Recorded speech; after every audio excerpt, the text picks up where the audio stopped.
Hello friends, welcome to the study I Q's YouTube channel. मेरा नाम है विशाल चौहान और मैं आज आपके लिए फिर से लेकर आया हूं इतिहास का एक नया सेशन। पिछले सेशन में जैसा कि मैंने कहा था कि अगला सेशन कंटिन्यूटी में रहेगा। सिविल डिसोबीडियंस मूवमेंट का पहला फेज हमने पिछले सेशन में पढ़ा। आज हम सिविल डिसोबीडियंस मूवमेंट का सेकंड फेज और उसके साथ कंसीक्वेंटली जो घटनाएं घटी उनको समझने की कोशिश करेंगे, यानी कि round table conferences and Poona pact रहेगा आज का हमारा टॉपिक। जिन बच्चों ने पिछला सिविल डिसोबीडियंस मूवमेंट का पहला फेज स्टडी नहीं किया है तो वो पिछले सेशन पे जाइए मेरे और फेज 1 जो है वो पढ़िए। उसके बाद इस सेशन पे आप आएंगे तो आप बेहतरीन तरीके से रिलेट कर सकेंगे। एंड फॉर दैट मैटर, अगर आपने मेरे पिछले सेशंस अभी तक नहीं देखे हैं तो स्टडी आईक्यू के यूट्यूब चैनल पर जाइए, प्लेलिस्ट ओपन कीजिए मेरे नाम से, वहां पर आपको प्लेलिस्ट मिल जाएगी विशाल चौहान के नाम से। उस प्लेलिस्ट में जो सेशंस ऑलरेडी मैंने पढ़ा दिए हैं उनको स्टडी करना शुरू कीजिए, एंशिएंट, मेडिवल और मॉडर्न हिस्ट्री के। आज के सेशन को शुरू करते हैं, लेकिन सबसे पहले मैं फिर बताना चाहूंगा यूपीएससी एस्पायरेंट्स के लिए कि अगर वो एक ऑनलाइन प्लेटफॉर्म ढूंढ रहे हैं यूपीएससी सीएससी की प्रिपरेशन के लिए, स्टडी आईक्यू उनके लिए लेकर आया है एक ऑनलाइन लर्निंग प्लेटफॉर्म, एक लर्निंग एप्लीकेशन जिस पे वो सब्सक्राइब कर सकते हैं, जिस एप्लीकेशन को वो, और उस एप्लीकेशन पे सीएससी से रिलेटेड जितने भी सब्जेक्ट हैं, प्री मेंस और जितने भी उससे रिलेटेड टॉपिक्स होते हैं, उस पर वास्ट लेवल की जो है वो वीडियोस अवेलेबल है, वीडियो लेक्चर्स अवेलेबल है उस एप्लीकेशन पे। उसके अलावा डेली के करंट अफेयर अपडेट होते हैं, डेली के एमसीक्यूज अपडेट होते हैं, क्विजेज होते हैं, आंसर राइटिंग की प्रैक्टिस होती है, डाउट सॉल्विंग होती है, पूरा का पूरा पैकेज है। And make sure you check out that application on Play Store, that is Study IQ की learning application. So now let us start with the topic. As I said, आज हम पिछले सेशन को कंटिन्यू करते हुए चल रहे हैं। पिछला सेशन क्या था? हमने सिविल डिसोबीडियंस मूवमेंट को पढ़ा था और मैंने आपको कहा था कि सिविल डिसोबीडियंस मूवमेंट के कंसीक्वेंटली जो घटनाएं घटी है उनको आज हम समझने की कोशिश करेंगे। Hence the topic the round table conferences and the Poona pact. आज हम राउंड टेबल कॉन्फ्रेंसेस और पूना पैक्ट को समझने की कोशिश करेंगे। तीनों राउंड टेबल कॉन्फ्रेंसेस को देखेंगे कि क्या क्या घटनाएं घटी थी उन राउंड टेबल कॉन्फ्रेंस में, और हम पूना पैक्ट को समझने की कोशिश करेंगे कि वो क्या है। राइट, आइए शुरू करते हैं आज का सेशन। सबसे पहले आप यहां पर देख पा रहे हैं बैकग्राउंड हम समझने की कोशिश करेंगे, और बैकग्राउंड हम लेंगे कराची के कांग्रेस सेशन से, जो कि 29 मार्च 1931 में हुआ। और ये एक स्पेशल सेशन हुआ क्योंकि जैसा कि आप जानते हैं कांग्रेस के सेशन दिसंबर महीने में होते हैं, यानी कि साल के एंड में होता है कांग्रेस के सेशन। लेकिन 5 मार्च को गांधी इरविन पैक्ट साइन हुआ था 1931। गांधी इरविन पैक्ट के साइन होते ही कांग्रेस ने वापस जो है वो बुला लिया एक स्पेशल सेशन जो कि कराची में रखा गया। अब गांधी इरविन पैक्ट में मैंने आपको बोला था कि गांधी इरविन पैक्ट के सक्सेस, क्या गांधी इरविन पैक्ट को या सिविल डिसोबीडियंस जो बंद किया है गांधी जी ने, क्या उसको एज अ सक्सेस देखा जाना चाहिए, पॉलिटिकल सक्सेस है, या जिस तरह नॉन कोऑपरेशन मूवमेंट को गांधी जी का पॉलिटिकल ब्लंडर जो है वो क्रिटिसाइज किया गया था, एज पॉलिटिकल ब्लंडर कहा गया था, क्या सिविल डिसोबीडियंस मूवमेंट को भी वही कहा गया? जैसे कि मैंने आपको बताया था कि कोई भी एक मूवमेंट जो होता है वो लंबे समय तक नहीं चलना चाहिए, वो कुछ थोड़े समय तक चलना चाहिए। और सारा गेम प्रेशर का है कि जो मूवमेंट करने वाली पार्टी है वो सामने वाली पार्टी पे कितना प्रेशर डालती है, और अगर सामने वाली पार्टी दमन करना शुरू करे तो कैसे जो है वो प्रेशर रिलीज हो जाता है। और एक स्पेसिफिक मूवमेंट होता है जहां पर दोनों साइड्स जो है वो बेस्ट बेनिफिट निकाल सकती है उस मूवमेंट से। Right, so that means Gandhi ji ने क्या कोशिश करी कि इससे पहले कि अंग्रेज हमारी मूवमेंट को दमन करें, बहुत भयंकर निर्दयता से कुचल दे, जो कि बोल भी रहे थे, इरविन ने बोला भी था कि मैं आपको वार्निंग दे रहा हूं, अभी मान जाइए अदरवाइज मैं कुचल दूंगा। क्यों? क्योंकि लेबर पार्टी जो है वो इंग्लैंड में है, ठीक है, रैमजे मैकडोनाल्ड बैठा है वहां पे, लेबर पार्टी है वहां पर, और वो थोड़ा सा भारत को डोमिनियन स्टेटस दिलाने की तरफ थोड़ा सा लीनियंट है वो। लेकिन जो कंजर्वेटिव नेता है चर्चिल के अंडर, आगे हम देखेंगे, चर्चिल ये वही है जिसने सेकेंड वर्ल्ड वॉर में यूके के लिए जो है वो काफी सारे एफर्ट्स लगाए। मतलब कि यूके ने तो इसी तरह पुट किया कि चर्चिल ने उनको सेकेंड वर्ल्ड वॉर जिताया। लेकिन द्वितीय विश्व युद्ध में आपको समझाऊंगा सारी घटनाएं क्या हुई थी, अच्छे से हम स्टडी करेंगे। खैर, यहां पर जो कंजर्वेटिव साइड है, लिबरल साइड है और जो लेबर साइड है, तीन पार्टियां हैं मुख्य, कंजर्वेटिव, लिबरल और लेबर। इन तीनों के बीच में शक्ति की खींचतान है। और जो कंजर्वेटिव है वो पुराने, वो रूढ़िवादी हैं और वो पुरानी पार्टी है जो विग्स से डेवलप होती हुई कंजर्वेटिव बनी वो। और विग्स के बारे में आगे मैं आपको बताऊंगा विग्स क्या है, विग्स और टरीज जो है वो क्या है। ये दो बेसिक पार्टी शुरुआती, जो धीरे धीरे जब शुरुआती डेमोक्रेटिक सिस्टम बनने लगा ब्रिटेन में, और ये जो विग्स और टोरीज जो पार्टी बनी थी दो, ये क्या है, ठीक है, आगे आने वाले सेशंस में मैं आपको समझाऊंगा। लेकिन जो कंजर्वेटिव्स हैं वो नहीं चाहते थे कि भारत में लीनियंसी हो। क्यों? क्योंकि उन्हें पता था कि भारत उनका क्राउन ज्यूल है ना। कहने का मतलब कि अगर भारत से पॉलिटिकल कंट्रोल घट गया अंग्रेजों का, तो भारत से जो मुनाफा आ रहा है वो उन्हें आना कम हो जाएगा। उसी भारत से जो मुनाफा आ रहा है, उसी मुनाफे के जोर पे वो अन्य कॉलोनीज को टिका के रखे हुए हैं। दैट मीन्स भारत उनकी बैकबोन है अंग्रेजों की इकोनॉमी की। अगर भारत उनके हाथ से निकल गया तो वो बैकबोन उनके हाथ से छूट जाएगी। ये उनका तर्क था कंजर्वेटिव्स का। आगे आने वाले पॉइंट्स में मैं आपको समझाऊंगा। लेकिन सबसे पहले, जैसे कि मैंने कहा कि इरविन ने ये वॉर्न किया था कांग्रेस को और गांधी जी को कि मैं शक्ति का प्रयोग करके आपके सिविल डिसोबीडियंस को कुचल सकता हूं, मुझे मजबूर मत कीजिए, आप मेरे गुड ग्रेसेस में हैं, आपके सामने जो डील है इसको ले लीजिए। और मैंने आपको बताया कि किस तरह गांधी जी को एक बहुत मुश्किल फैसला लेना पड़ा, और जिस चीज को लेकर गांधी जी को थ्रू आउट क्रिटिसाइज किया गया। कराची में अधिवेशन हुआ, कराची में गांधी जी आए, उनको काले झंडे दिखाए गए। जहां जहां पर गांधी जी और गांधी जी के इस फैसले के सपोर्ट करने वाले जितने भी लोग थे, उनको पूरे भारत में जो है वो बहुत क्रिटिसिज्म का सामना करना पड़ा। सो गांधी जी का इरविन पैक्ट पे साइन कर देना जो है वो गांधी जी के इतिहास, गांधी जी के जो पॉलिटिकल करियर है उस पे एक दाग की तरह आज भी लगा हुआ है। बहुत सारे इतिहासकार ये तर्क देते हैं कि गांधी जी को नहीं मानना चाहिए था, इरविन पैक्ट पे साइन नहीं करना चाहिए था। लेकिन अगर आप सोच के देखें, एक जो दूसरा पक्ष है वो ये बोलता है कि अगर गांधी जी साइन नहीं करते तो जो दिनों दिन जेल में बंद आदमी और औरत, खासकर जो औरतें हैं जो जेल में बंद हैं, जिनका जीना दूभर कर दिया गया था जेल में, वो भी तो मर रहे हैं लगातार, तो उनको भी तो बचाना था, राइट। प्लस ये जो पूरा मूवमेंट किया था, इससे कुछ ना कुछ फायदा निकल के आना चाहिए, ठीक है। लेकिन फायदा इतना नहीं हो सका। आगे हम समझते हैं क्यों नहीं हो सका फायदा राउंड टेबल कॉन्फ्रेंस के माध्यम से। लेकिन सबसे पहले हम देखते हैं कराची का कांग्रेस सेशन, जो कि 29 मार्च 1931 में हुआ, ठीक है। कांग्रेस रेजोल्यूशन लिया गया कराची के सेशन में, कांग्रेस ने एक रेजोल्यूशन लिया। उस रेजोल्यूशन के तहत कांग्रेस ने दो जो है वो मुख्य फैसले लिए। सबसे पहला तो उन्होंने फंडामेंटल राइट्स की गारंटी के लिए एक रेजोल्यूशन निकाला, और दूसरा जो मुख्य रेजोल्यूशन निकाला उन्होंने वो नेशनल इकोनॉमिक प्रोग्राम को लेकर, ठीक है। लेकिन सबसे पहले उन्होंने स्टेटमेंट जारी करी, कांग्रेस ने ऑफिशियल स्टेटमेंट जारी करी। जो 3 मार्टियर्स जो रहे हमारे, 3 शहीद, उनको शहीदों का दर्जा प्रोवाइड किया कांग्रेस ने, क्योंकि अभी लगभग ये जो कराची का सेशन हुआ, इससे 6 दिन पहले 23 तारीख को जो है वो फांसी पर लटकाया गया था भगत सिंह और उसके कॉमरेड्स को। सो कांग्रेस ने सबसे पहले तो उनकी शहादत को रिकॉग्नाइज किया, उनको शहीदों का जो है वो टाइटल प्रोवाइड किया अपने एंड से। लेकिन उन्होंने उनके द्वारा क्रिएट की गई हिंसा को कंडेम्ड भी किया। क्यों? क्योंकि कांग्रेस का मेन मोटो था गांधी जी के अंडर की हिंसा नहीं होनी चाहिए, अहिंसावाद जो है वो उसको परम, यानी कि गांधी जी वैसे तो बहुत फ्लेक्सिबल थे अपने बहुत सारे पॉलिटिकल मोरल्स को लेकर, लेकिन अहिंसा एक ऐसा मोरल था जिसके लिए बहुत ज्यादा रिजिड थे गांधी जी, टस से मस नहीं होते थे अहिंसा के नाम पे।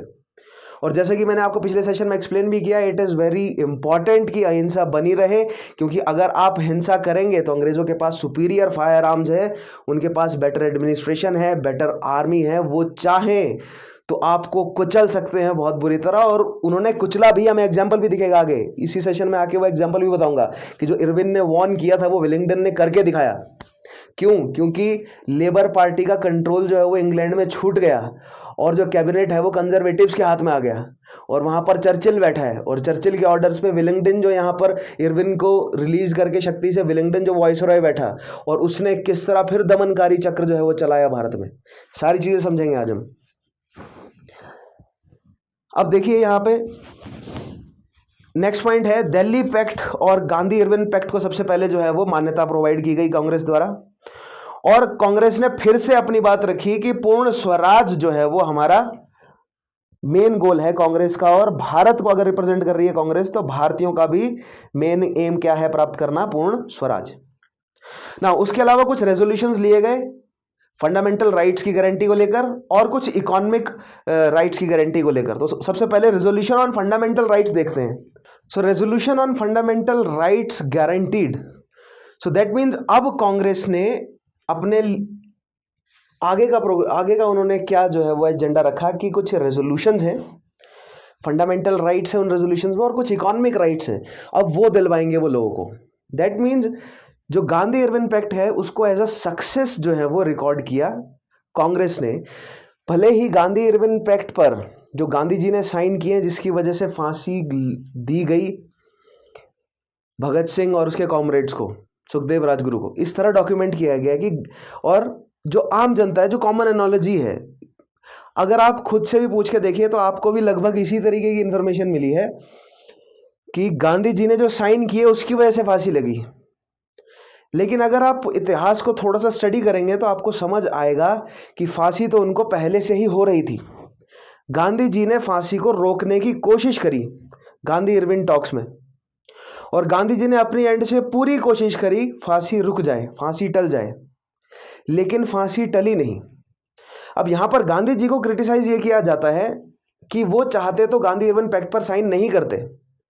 इसका मतलब ये नहीं है कि अगर वो साइन नहीं करते तो फांसी नहीं होती, फांसी तो हो ही रही थी। उन्होंने गांधी इरविन पैक्ट पर साइन किए, इसकी ये कंडीशन नहीं डाली थी कि अगर आप साइन नहीं करोगे तो हम फांसी दे देंगे, राइट। अगर आप अंग्रेज तो फांसी दे ही रहे थे। गांधी जी ने अपनी साइड से ये रिक्वेस्ट ऐड करी थी कि फांसी मत दो, जिसपे अंग्रेजों ने जो है वो नहीं मानी गांधी जी की बात, राइट।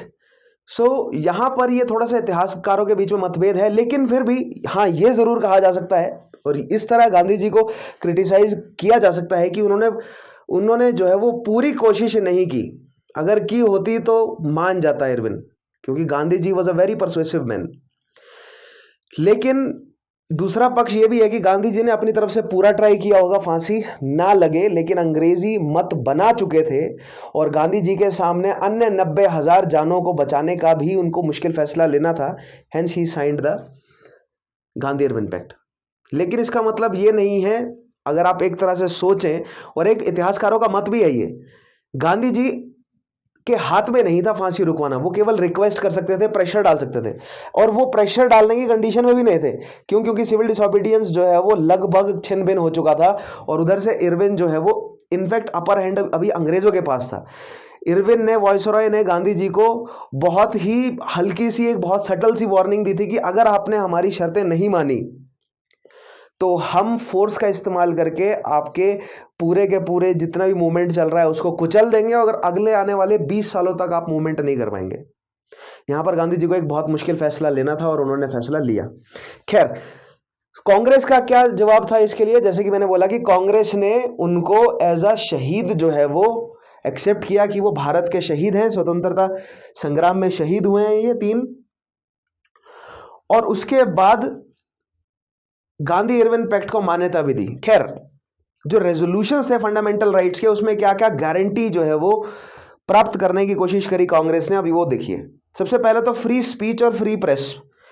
फ्री प्रेस जो है वो बहुत बड़ी समस्या थी। जब भी भारतीय कोई मास एजिटेशन करने की कोशिश करते थे तो जितने भी लोकल वर्नैक्युलर भाषाओं में भारतीय नेशनलिस्ट जो भी पत्रिकाएं अखबार थी उन सब पे रोक लगा दी जाती थी, उन सबको सेंसर किया जाता था।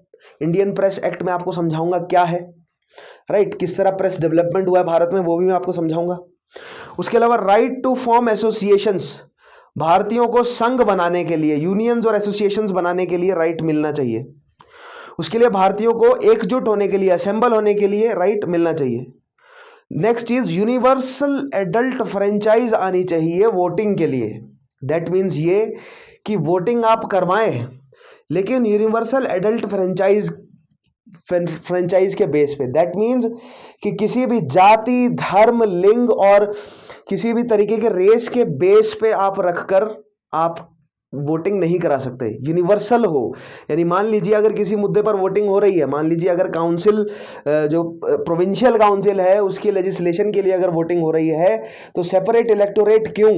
जाति के नाम पर आप सेपरेट इलेक्टोरेट क्यों बांट रहे हैं, या धर्म के नाम पर आप सेपरेट इलेक्टोरेट क्यों दे रहे हैं? तो यूनिवर्सल एडल्ट फ्रेंचाइज रहे, सभी जो है वो समानता से वोट दें, ये डिमांड थी कांग्रेस की।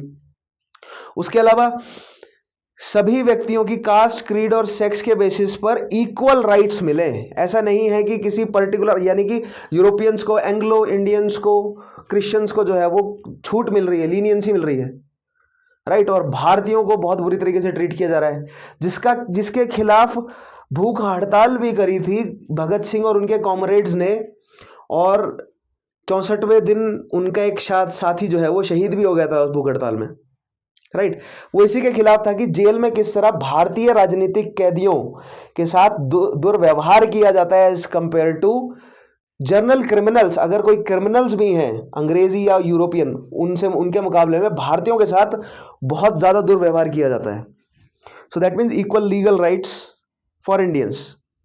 उसके अलावा न्यूट्रलिटी इन रिलीजियस मैटर, कि भारत के जितने भी धार्मिक मैटर्स हैं उसमें अंग्रेजी सरकार जो है वो न्यूट्रल रह के फैसला ले, और इस तरह का कानून बनाया जाए जिससे न्यूट्रलिटी आए भारत में। यानी कि जैसे कि कॉमनवेल्थ अवार्ड्स आज हम पढ़ने जा रहे हैं, ये उससे पहले 1909 के जो सेपरेट इलेक्टोरेट प्रोवाइड किया गया था मुस्लिम्स को, उसको मैं आपको समझाऊंगा। सो दैट मीन्स यहां पर अंग्रेजों का रुख क्या है? 1858 के बाद अंग्रेज चाहते हैं कि भारत में धर्म के नाम पे एकता कभी नहीं बन सके, और धर्म के नाम पे फ्यूड जो है वो भारत में डली रहे। इसलिए बहुत सारे, नॉट जस्ट धर्म, लेकिन एक धर्म के अंदर भी, जैसे हिंदू धर्म के अंदर भी फ्यूड डल जाए, राइट। अंग्रेजों का यही कोशिश लगातार और बार बार अलग अलग माध्यमों से रहती थी। तो इसलिए दैट मीन्स अंग्रेजों से यह गुहार थी कि ऐसा कानून बनाया जाए कि धर्म के नाम पे किसी भी तरह का हस्तक्षेप ना हो सके।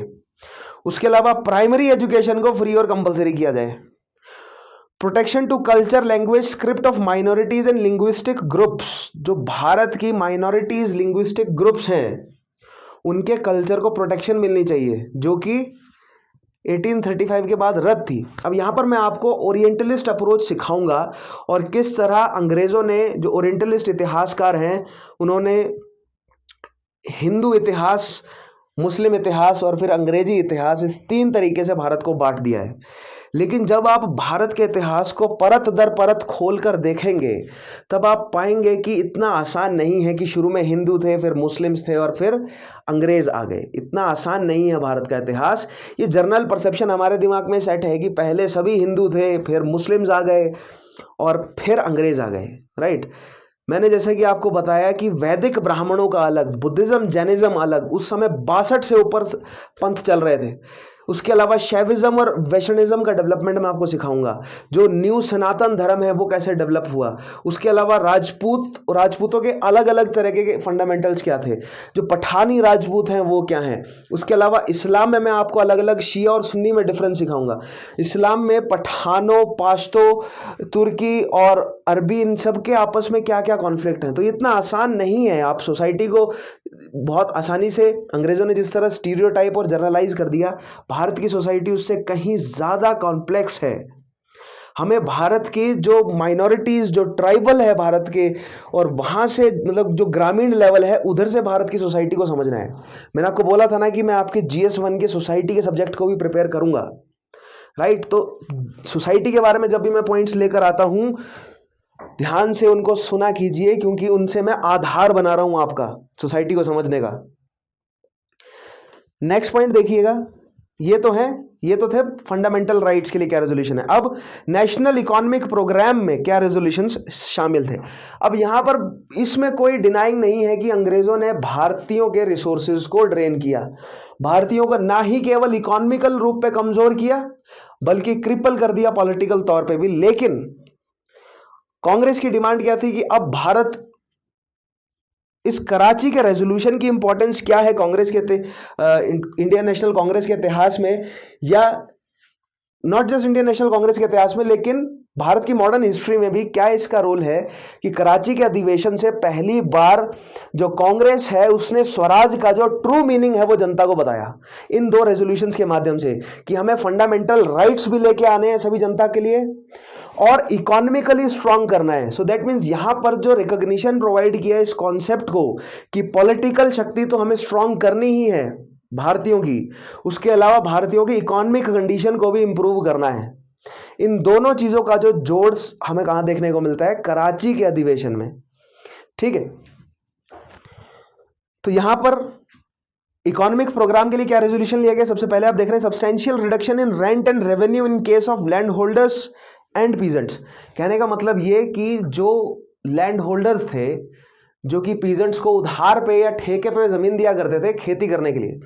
अब मान लीजिए कि किसी खेतीहर ने 2 बीघा जमीन ली और 2 बीघा जमीन पे जितना उसने प्रोड्यूस किया उसका 90% अगर उसको देना पड़ जाए, राइट, 90% उसको कर के रूप में अदा करना पड़ जाए और जो 10% उसके ऊपर उसके पास बचा उस 10% में उसमें से उसको अगले समय के लिए बीज भी बचाना है, अगले समय के लिए उसे इन्वेस्टमेंट भी इकट्ठा करनी है, अपना घर भी चलाना है, राइट, और अपना जीवन भी तो जीना है उसे। तो ऐसे में वो किस में फंस जाता है? ऐसे में वो कर की साइकिल में फंस जाता है, राइट। ऐसे में किस में फंस जाएगा? वो डेप्ट सर्कल में फंस जाएगा। क्यों? क्योंकि अब उसके पास केवल 10% है और अब गवर्नमेंट द्वारा डिजाइन जो सूदखोरी का सिस्टम है, जो पहले भारत के नेटिव सूदखोर हुआ करते थे, राइट, जो बैंकर्स हुआ करते थे, लेकिन अंग्रेजों ने किस तरह अपने हिसाब से डिजाइन किया लोकल लेवल पर बैंकर्स को, समझाऊंगा आगे आने वाले सेशंस में। लेकिन अभी जस्ट एक प्रीव्यू देता हूं मैं आपको क्या है। जो लोकल बैंकर्स हैं वो अब क्या करेंगे? वो अब उस किसान को बोलेंगे कि तुम मुझसे उधार लो, अगली फसल का बीज भी तो खरीदना है, अगली फसल उसको पट्टे में भी तो लेनी है, अगली बार के लिए उसको जमीन 1 साल के लिए पट्टे में मिलती है मुख्यतः, या हो सकता है कि कुछ 5-7 सालों के लिए लियो, लेकिन नेक्स्ट टर्म के लिए उसको जब पट्टे पर लेनी है जमीन तो अब उसे किसी सूदखोर से उधार लेना पड़ेगा और वो उधार उसको बहुत ऑब्नोक्शियस दामों पर, यानी कि ऐसे दामों पर जो उसकी पीढ़ियां ना चुका सके, ऐसे दामों पर उसको वो उधार लेना पड़ेगा। इससे होगा क्या? इससे अगर उसके पास कोई एसेट है भी, कोई अगर थोड़ी बहुत जमीन है भी, वो भी बिक जाएगी, राइट। तो यहां पर एक बहुत भयंकर डेप्ट सर्कल है जो भारत के कृषक है उसको उलझाया अंग्रेजों ने। यह केवल एक तरीका था क्या करने के लिए? भूमि हर करने के लिए भारतीय किसानों को, भारतीय किसानों से धीरे धीरे जमीनें छीनने के लिए और जो अंग्रेजी लॉयलिस्ट हैं उनको वो जमीनें देने के लिए, ताकि क्या हो? बहुत सिंपल चीज है, ताकि अंग्रेजों को कम से कम लोगों से डील करना पड़े ज्यादा से ज्यादा प्रॉफिट लेने के लिए, और जिन लोगों से अंग्रेज डील कर रहे हो वो उनकी जेब में हो, वो उनके लॉयलिस्ट हो, उनके लिए वफादार हो। इसलिए भारत की जो इतनी बड़ी उपजाऊ भूमि है पूरे भारतीय उपमहाद्वीप की, उससे किसानों से जमीनें छीन छीन के ऐसे जमींदारों को दी गई, ऐसे सामंतों को या ऐसे सेठों को दी गई जो कि अंग्रेजों के क्या थे? वफादार, और अंग्रेजों ने केवल उनसे डील किया, राइट। सो ये मैं परमानेंट सेटलमेंट आपको समझाऊंगा क्या है आगे आने वाले सेशंस में, but this was just a glimpse of what permanent settlement might be, right. Next point देखेंगे, exemption from rent for uneconomic holdings. अब मान लीजिए किसी के पास जमीन पड़ी है, मुगल्स के पास खलीसा लैंड था, अब मान लीजिए उस खलीसा लैंड में भी उन्होंने, जंगल है, वो किसी सेठ का जंगल है, या किसी, मान लीजिए किसी गांव, कोई एक व्यक्ति है, एक किसान है, उसके पास कुछ पैच ऑफ लैंड है जिसपे वो खेती नहीं कर रहा है, यानी कि उससे इकोनॉमिक प्रोडक्शन नहीं हो रहा है, उस पर भी रेंट देना पड़ेगा, उसे उसी की जमीन है उसी को रेंट देना पड़ेगा, ठीक है। उसके अलावा जो एग्रीकल्चरल डेप्टनेस है उससे रिलीज मिले, और जो अंशरी है यानी कि जो अंधाधुन रेट्स पर उधार दिया जाता है उस पर कंट्रोल लाया जाए। Next point, better conditions of work including a living veg, limited hours of work and protection of women workers in industrial sector. Bharat के जो इंडस्ट्रीज हैं अब उसमें अंग्रेज भारतीय मजदूरों से 16-16 घंटे काम करवा रहे हैं, कोई प्रोटेक्शन नहीं दे रहे, कोई उनको रहने की जगह नहीं दे रहे, राइट। दैट मीन्स बहुत बुरी हालत में भारत का मजदूर भी, और स्पेशली जो महिलाएं काम कर रही हैं उनके लिए बहुत बुरी हालत है। अगर महिलाएं गर्भवती हो जाती हैं तो उनके लिए कोई छुट्टी नहीं है, बिल्कुल नहीं। अगर गर्भवती हो गई तो नौकरी से निकाल दी जाएंगी। ठीक है, तो ये एक बहुत बड़ी समस्या थी जिस वजह से महिलाओं को नौकरी पर रखना भी एक बहुत बड़ी समस्या बना इंडस्ट्रियलिस्ट के लिए, और महिलाओं के लिए भी नौकरी पर रहना एक बहुत बड़ी समस्या बना। राइट, दोनों के लिए था, जिसकी वजह से महिलाओं की संख्या आज तक हमें बहुत कम नजर आती है। प्रोडक्शन लाइंस में तो बिल्कुल कम नजर आती है, लेकिन अदरवाइज भी भारतीय महिलाओं की जो कॉरपोरेट सेक्टर है वहां पर उनकी भागीदारी बहुत कम है, आज भी कम है। बढ़ गई है रिलेटिवली, मतलब उस समय से, लेकिन फिर भी बहुत कम है। नेक्स्ट चीज देखिए, state ownership and control of की industries, mines, means and transport. जितने भी खदानें हैं, कोयले की खदानें हैं, जितना भी मेटल निकल रहा है, मिनरल्स निकल रहे हैं, उन सब पे राज्य जो है वो अपना कंट्रोल लाए, है ना। भारतीय ठेकेदारों को ना बांट दी जाए वो चीजें, ठीक है, भारतीय राजा महाराजाओं को ना बांट दिए जाए कोयले की खाने, अंग्रेज उस पर अपना कंट्रोल लाए, और उससे जो प्रॉफिट निकल रहा है उसको वो युद्ध में ना खर्च करें, वो भारतीयों की समस्याओं को सुलझाने में खर्च करें। उसके अलावा नेक्स्ट पॉइंट देखिएगा, this was the first time the Congress spelt out what Swaraj would mean for the masses. जैसे कि मैंने बोला, स्वराज का असल मतलब क्या है यहां पर समझाया कांग्रेस ने। यहां पर कोटेशन है कांग्रेस के लीडर्स द्वारा ही, वो देखिए क्या है, ऑफिशियल स्टेटमेंट है। In order to end exploitation of masses, political freedom must include economic freedom of starving millions. लाखों के हिसाब से जो भूखे मर रहे हैं लोग, उनकी political as well as economic condition को सुधारा जाना बहुत आवश्यक है। This was the model for swaraj after the Karachi अधिवेशन। नेक्स्ट चीज देखते हैं, राउंड टेबल कॉन्फ्रेंसेस को। सो पहली राउंड टेबल कॉन्फ्रेंस कब हुई? पहली राउंड टेबल कॉन्फ्रेंस आप देख पा रहे हैं, हेल्ड इन लंदन। कहां पर हुई? लंदन में हुई। कब हुई? नवंबर 1930 से जनवरी 1931। लेकिन आप कहेंगे कि हम तो निकल आए उससे आगे, दैट मीन्स ये उससे पहले की घटना है। डेफिनेटली उससे पहले की घटना है, राइट, यानी कि कराची अधिवेशन से पहले की घटना है ये कब हुआ?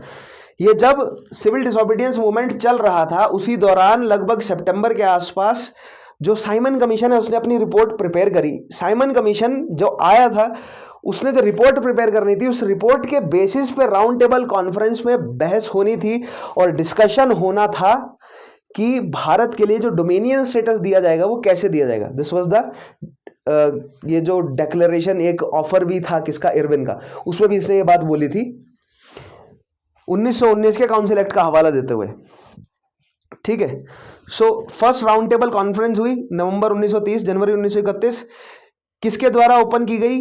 ब्रिटेन के राजा किंग जॉर्ज द फिफ्थ के द्वारा, और रेमसे मैकडोनाल्ड जो है वो उस समय प्राइम मिनिस्टर थे लेबर पार्टी के। कांग्रेस और सम इंपॉर्टेंट बिजनेस लीडर्स जो है वो उन्होंने अटेंड नहीं करी। क्यों? क्योंकि दिल्ली मैनिफेस्टो में कांग्रेस ने क्या किया था? बहिष्कार कर दिया था किसका? फर्स्ट राउंड टेबल कॉन्फ्रेंस का, राइट। अब अटेंड किस किस ने की थे? सबसे पहले आप देख रहे हैं इंडियन प्रिंसली स्टेट्स। तो यहां पर इतनी बड़ी लिस्ट है, इस सब का नाम हमें याद नहीं रखना, ये तो मैंने खाली आपको दिखाने के लिए कि कितने लोगों ने ज्वाइन किया था।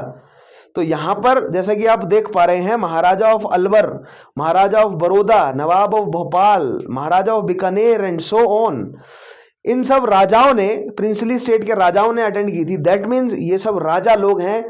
ये कौन थे? ये लॉयलिस्ट थे अंग्रेजों के, ये अंग्रेजों के चेले थे। मैंने आपको बोला ना कि जिस तरह अकबर ने राजपूतों को कैसे अपने वश में किया था, उनको सम्मान दो, उनको लड़ने को दो, दो चीजें।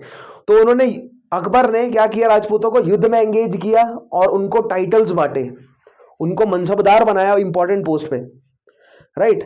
उसी तरह अंग्रेजों ने राजपूतों को कैसे कंट्रोल किया? क्योंकि राजपूताना से कुछ निकल के तो आना नहीं, वहां पर एग्रीकल्चरल प्रोड्यूस ना के बराबर है, बहुत ज्यादा यूटिलिटेरियन है, तो वहां से क्या रेवेन्यू इकट्ठा करेंगे राजपूत? और बदले में राजपूत जो है वो समस्या बन सकते हैं अंग्रेजों के लिए। क्यों? क्योंकि वो एक योद्धा क्लैन है, लड़ना जानते हैं, लड़ना उनके लिए स्पोर्ट है, वो लड़ भी लेंगे।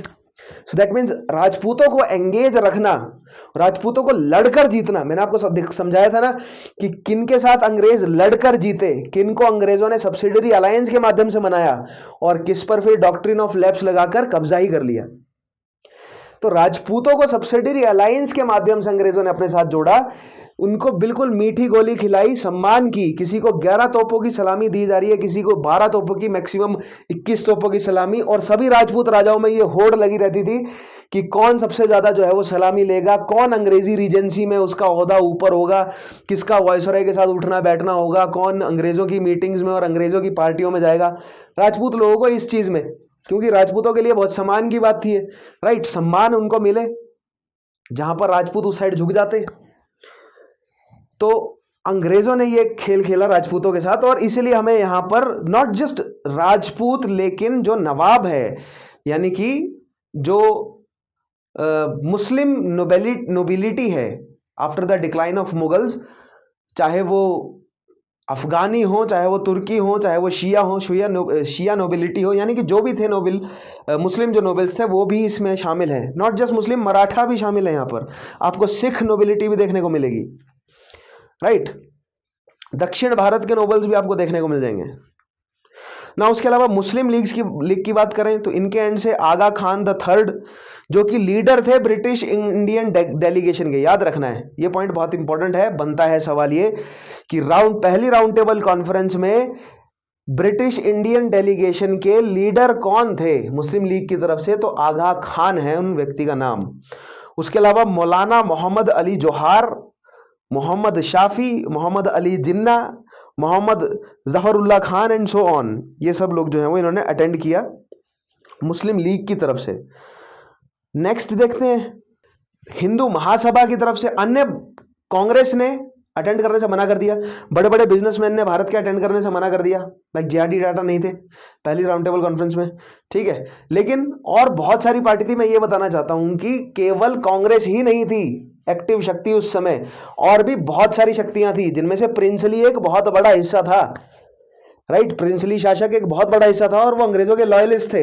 अंग्रेजों की भारत में शक्ति जो है वो भारतीय सहायता की वजह से तो थी। मैंने आपको बताया था नॉन कोऑपरेशन वाले सेशन में कि गांधी जी की 2009 की किताब हिंद स्वराज में उन्होंने एक्सप्लेन किया था कि भारत में अंग्रेजों का शासन क्यों है, क्योंकि भारतीयों ने कोऑपरेट किया। भारत से अंग्रेजों का शासन कैसे हटेगा अगर भारतीय कोऑपरेट करना बंद कर देंगे, hence the non cooperation movement, right. तो भारतीयों का बहुत बड़े लेवल पर कोऑपरेशन था, जिसमें जो रॉयल, जितनी भी रॉयल्टी है उसको किस तरीके से उलझाया हुआ था, उनको सम्मान देकर, उनको जमीनें देकर, क्योंकि पहले तो उनको हराया अंग्रेजों ने बहुत बुरी तरीके से, फिर उनको पैसे के लिए तरसाया, उनकी पेंशनें बंद करके। फिर उन्होंने देखा कि ऐसे कौन है इन सब में से जो थोड़ा थोड़ा करके उभर के बाहर आएंगे और हमारे लॉयलिस्ट बनेंगे अपने कंफर्ट को मेंटेन रखने के लिए। उनको अंग्रेजों ने अपना लॉयलिस्ट बनाया और उनको अंग्रेजों ने अपने फायदे के लिए इस्तेमाल करना शुरू किया। मुस्लिम लीग का इस्तेमाल कैसे किया अंग्रेजों ने? उनको हिंदू मुस्लिम आपस में लड़वाकर, राइट। इसलिए मुस्लिम लीग को जो 1909 में अंग्रेजों ने सेपरेट इलेक्टोरेट दिया, तभी से ही मुस्लिम लीग के काफी सारे लीडर्स को अपनी साइड कर लिया अंग्रेजों ने, राइट। एंड आफ्टर द खिलाफत तो और बड़े लेवल पर अपने साइड किया अंग्रेजों ने मुस्लिम्स को। एक साइड अगर मुस्लिम लीग जो है वो स्ट्रांग है तो दूसरी साइड हिंदू पोलैरिटी भी बननी जो है वो स्वाभाविक है। उसी तरह हिंदू महासभा बनी, जिसके लीडर्स बन के गए बीसी मूंज, आप देख रहे हैं, MR जयकर, दीवान बहादुर, राजा नरेंद्र नाथ। सिखों की तरफ से गए कौन? सरदार उज्जवल सिंह और सरदार संपूर्ण सिंह। पारसियों की तरफ से फिरोज सेठना, काउसी जहांगीर और होमी मोदी। महिलाओं की तरफ से रिप्रेजेंटेशन गई बेगम जहानारा शहनवाज और राधाबाई सुब्रमण्यन, राइट। लिबरल्स की तरफ से JN बासु, तेज बहादुर सप्रू, CY चिंतामणि। उसके अलावा डिप्रेस्ड क्लासेस को रिप्रेजेंटेशन प्रोवाइड की BR अंबेडकर और रेत्तामलाई श्रीनिवासन ने। जस्टिस पार्टी को रिप्रेजेंटेशन दी आरकोट रामसे मुडालियार और उसके अलावा भास्कर राव, वित्थोजीराव जाधव और सर AP पात्रो। लेबर जो मजदूर हैं भारत के, उनके लीडर बनकर कौन गए? NM जोशी और B शिवा राव। भारतीय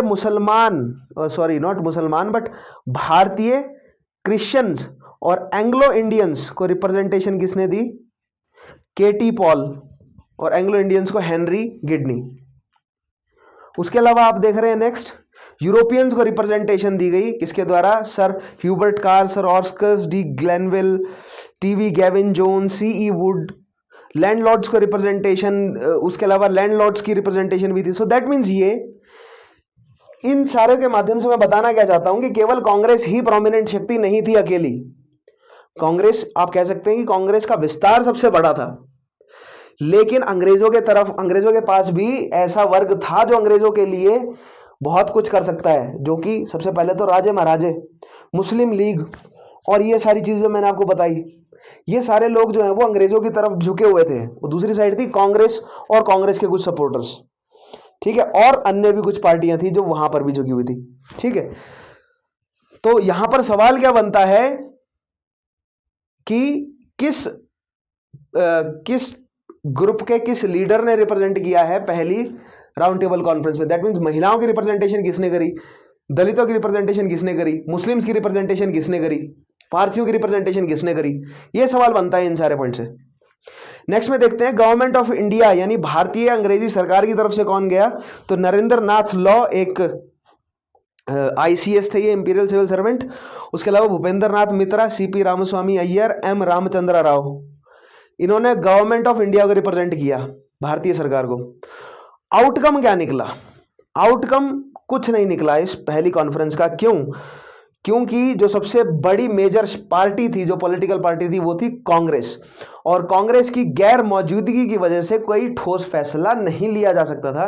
दैट मीन्स पहली round table conference was a flop show, ठीक है। यही फैसला जो है वो अंग्रेजों ने भी लिया।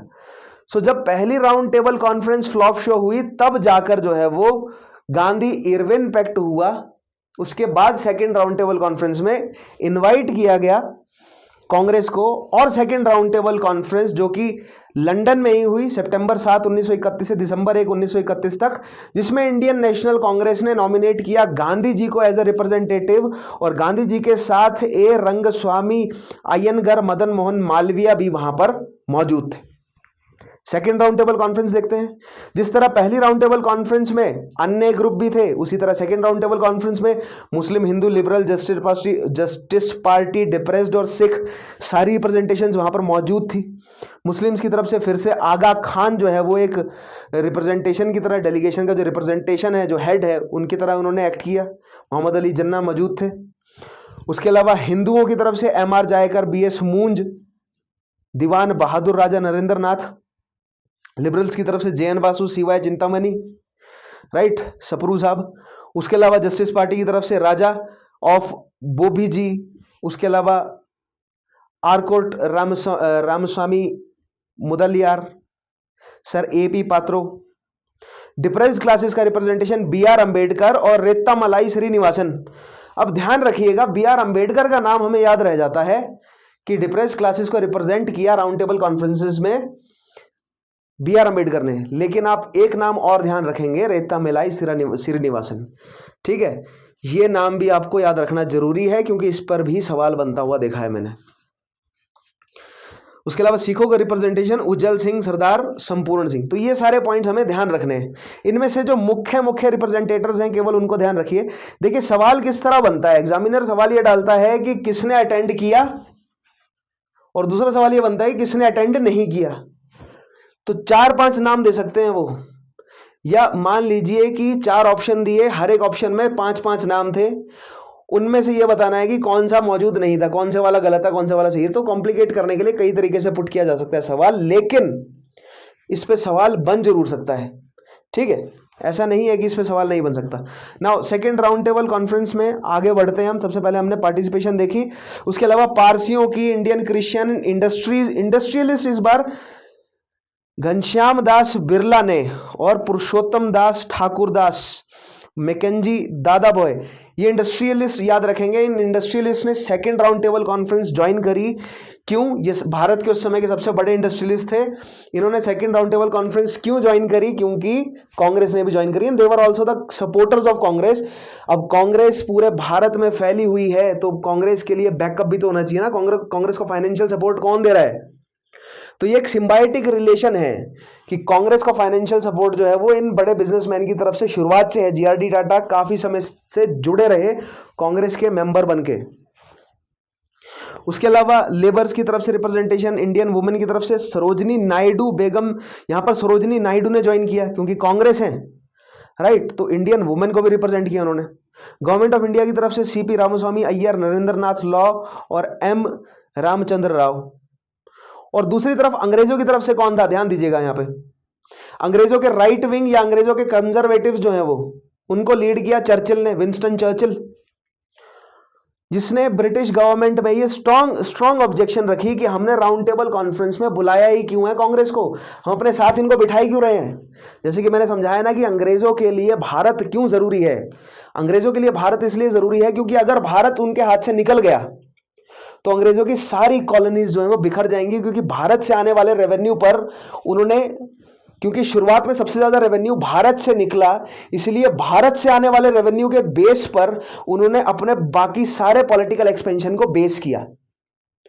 दैट मीन्स अगर भारत उनके हाथ से स्लिप हो जाता है तो आपने देखा होगा डोमिनोज का गेम, कि अगर एक जो है वो एक पीस को अगर आप फ्लिक कर दें तो पूरा का पूरा जो है वो डोमिनो जो है वो फ्लिक हो जाते हैं, सारे गिर जाते हैं। तो वही चीज है कि अगर एक बार अगर भारत निकल गया, रीढ़ की हड्डी टूट गई तो पूरा शरीर नाकाम हो जाता है।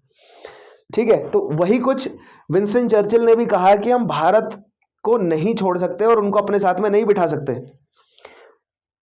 नेक्स्ट चीज, प्राइम मिनिस्टर कौन था, रैमसे मैकडोनाल्ड, जो कि एक कंजर्वेटिव डोमिनेटेड कैबिनेट को हेड कर रहा था। और यहां पर हमें नेक्स्ट पॉइंट और देखने को मिलता है कि लॉर्ड इरविन को रिप्लेस कर दिया गया, किससे, विलिंगडन से। ठीक है, विलिंगडन नेक्स्ट वाइसरॉय बने और लॉर्ड इरविन को जो है वो उनकी वाइसरॉयशिप खत्म हो गई यहां पे। एंड विलिंगडन कौन था, विलिंगडन जो है वो एक कंजर्वेटिव सपोर्टर था। रैमसे मैकडोनाल्ड का कैबिनेट जो है वो, रैमसे मैकडोनाल्ड भले ही एक लेबर पार्टी का प्राइम मिनिस्टर था, लेकिन उसका कैबिनेट जो है वो पूरा का पूरा कंजर्वेटिव से भरा हुआ था। अब यहां पर आप ध्यान रखेंगे, जो लेबर पार्टी है उनके जो विचारधारा है वो कंजर्वेटिव से थोड़ी अलग है, वो सुधार लाना चाहते हैं भारतीयों में, राइट, बट या एटलीस्ट आप कह सकते हैं कि वो उनका एक चुनावी मुद्दा है। लेकिन कंजर्वेटिव्स का फोकस क्या है कि भारत एक कॉलोनी बनी रहे, भारत पर दमन चक्र चलता रहे। तो जो अंग्रेजों की कैबिनेट है उसमें कंजर्वेटिव्स नेता है और जो उनका प्राइम मिनिस्टर है वो एक लेबर पार्टी का बंदा है। तो प्राइम मिनिस्टर अपनी कैबिनेट के बगैर जो है वो काम नहीं कर सकता। प्लस शैडो कैबिनेट का सिस्टम भी चलता है यहाँ पे, कि जो ऑपोजिशन की कैबिनेट है वो भी बहुत स्ट्रांग होती है। ऑपोजिशन में तो कंजर्वेटिव पार्टी बैठी है, चर्चिल बैठा ही है वहां पे, राइट। तो यहां पर जो रैमसे मैकडोनाल्ड है उसके हाथ बंद गए, इरविन को बुला लिया गया वापस, विलिंगडन को भेजा गया, और विलिंगडन जो है वो एक क्या था, कंजर्वेटिव था, और उसने हर तरह के जो है वो हथकंडे अपनाए भारतीयों को झुकाने के। ना गांधी जी ने जो है वो क्या अपनी डिमांड फॉरवर्ड रखी वो देखते हैं हम। Gandhi ji put forward the demand for immediate establishment of a responsible government at centre as well as in the province, यानी कि एक रिस्पॉन्सिबल गवर्नमेंट, जो दमनकारी गवर्नमेंट है उसको हटाओ, एक रिस्पॉन्सिबल गवर्नमेंट बिठाओ। सबसे पहले तो इमीडिएट काम ये करो, उसके बाद आप आजादी वाला काम करोगे, लेकिन फिलहाल सबसे पहले इमीडिएट काम तो ये करो। दूसरी चीज, he also reiterated that the Congress alone represented political India. Next चीज ये बोला कि जो सरकार बैठेगी ना उसमें भारतीयों का रिप्रेजेंटेशन केवल कांग्रेस करेगी और कोई पार्टी नहीं करेगी। ठीक है, क्यों, क्योंकि यहां पर कांग्रेस अपने एंड से ये प्रूव करने में हमेशा लगी रहती है दैट कांग्रेस जो है वो इंडिया का सोल रिप्रेजेंटेटिव बनने के लायक है, और बाकी सब जो है वो अलग अलग मुद्दों में फंसे हुए हैं, राइट। और दूसरी तरफ अंग्रेज ये प्रूव करना चाहते हैं कि कांग्रेस जो है वो सोल रिप्रेजेंटेटिव बनने के लायक नहीं है। भारतीयों को हम दे दें डोमिनियन स्टेटस, भारतीयों को हम दे दें फ्रीडम, लेकिन आपके पास एडमिनिस्ट्रेशन नहीं है चलाने के लिए, आपके पास रिप्रेजेंटेशन नहीं है जो एक जिसके पास एक कॉमन जो है वो थ्रेड बने। मैंने आपको बताया था किस तरह डोमिनियन स्टेटस पे बहुत मुश्किल से जाकर जो है वो सहमति बनी थी, और फिर जो नए लीडर्स थे उन्होंने पूर्ण स्वराज का मुद्दा जो है वो आगे रख दिया था। तो अंग्रेज इसी चीज को कोट करते थे कि आपके कांग्रेस के अंदर पॉलिटिकल स्टेबिलिटी नहीं है, आप कैसे चलाएंगे जब आप स्टेबल ही नहीं है, हम कैसे छोड़ दें आपके भरोसे। हम अगर आपके भरोसे छोड़ देंगे, कल को हमारे दुश्मनों ने आपको जीत लिया, फ्रांस ने आपको जीत लिया, जापान ने आपको जीत लिया, चाइना ने आपको जीत लिया, उन्होंने अपने आप को शक्तिशाली कर दिया और इंटर उन्होंने हमारी बाकी सारी कॉलोनीज छीन ली, तो हम कहां जाएंगे। ये अंग्रेजों का तर्क था। ठीक है, नाउ नेक्स्ट चीज, गांधी जी ने बोला तीसरा पॉइंट कि saying that the untouchables were Hindus and thus not be treated as a minority, he discarded the idea of a separate electorate for them. अब उस समय क्या हो रहा था यहां पे कि अंग्रेज जो है वो ये समझ गए थे कि अब भारत में इरविन को झुकना पड़ा था ऑब्वियसली, क्योंकि सिविल डिसोबीडियंस मूवमेंट से बहुत नुकसान हो गया था अंग्रेजों का। ठीक है, गांधी जी को इनवाइट करना पड़ा उसे गांधी इरविन पैक्ट के लिए, और गांधी जी को जो है वो बराबरी में वहां पर रिप्रेजेंटेशन प्रोवाइड करी। गांधी जी और कांग्रेस को आवाज जो है वो अपनी देने की कोशिश की गई। कहां पर? सेकेंड राउंड टेबल कॉन्फ्रेंस में। लेकिन गांधी जी जब जा रहे थे भारत से, सितंबर में गए थे गांधी जी, राजपूताना नाम था उस शिप का जिस शिप पे बैठ के गए थे गांधी जी।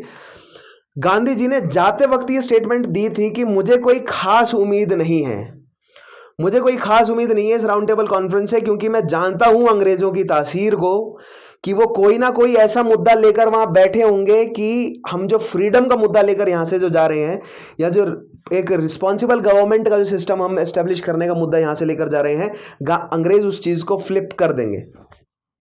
ठीक है, तो वैसा ही हुआ भी। अंग्रेज वहां पर जो है वो एक अलग एजेंडा लेकर बैठे हैं कि भारत में कांग्रेस की शक्ति क्या है।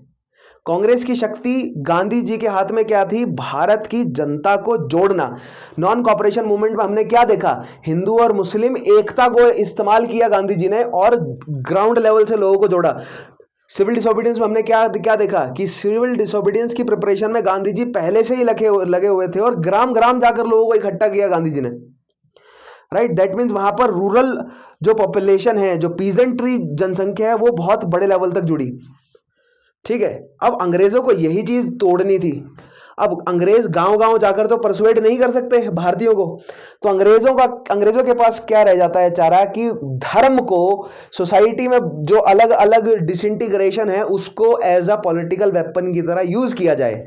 क्यों? क्योंकि उनके लीडर्स को किसी भी तरह का लालच देके अपने पक्ष में किया जाए और उनसे उनकी रिस्पेक्टिव जनता है, राइट, उन लीडर्स की अलग अलग, चाहे वो धार्मिक सेक्ट हो या वो कोई कास्ट बेसिस पे जो सेक्ट हैं, उनको अपनी जनता पर प्रेशर डलवाया जाए उनसे।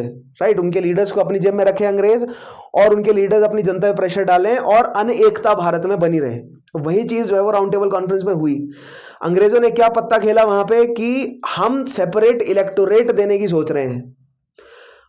हम वहां पर बहस करवाई कि जो दलित हैं, B.R. अंबेडकर जो है वो साइमन कमीशन के टाइम से ही बोलते आ रहे थे इस बात को कि दलितों को एक अलग से हिंदू समाज से एक अलग एक एंटिटी की तरह ट्रीट करना शुरू किया जाए। दलित हिंदू का हिस्सा नहीं है। हिंदू जो है वो ऑलरेडी दलितों को अपना हिस्सा नहीं मानते हैं, तो हम क्यों हिंदुओं के साथ जुड़े रहें?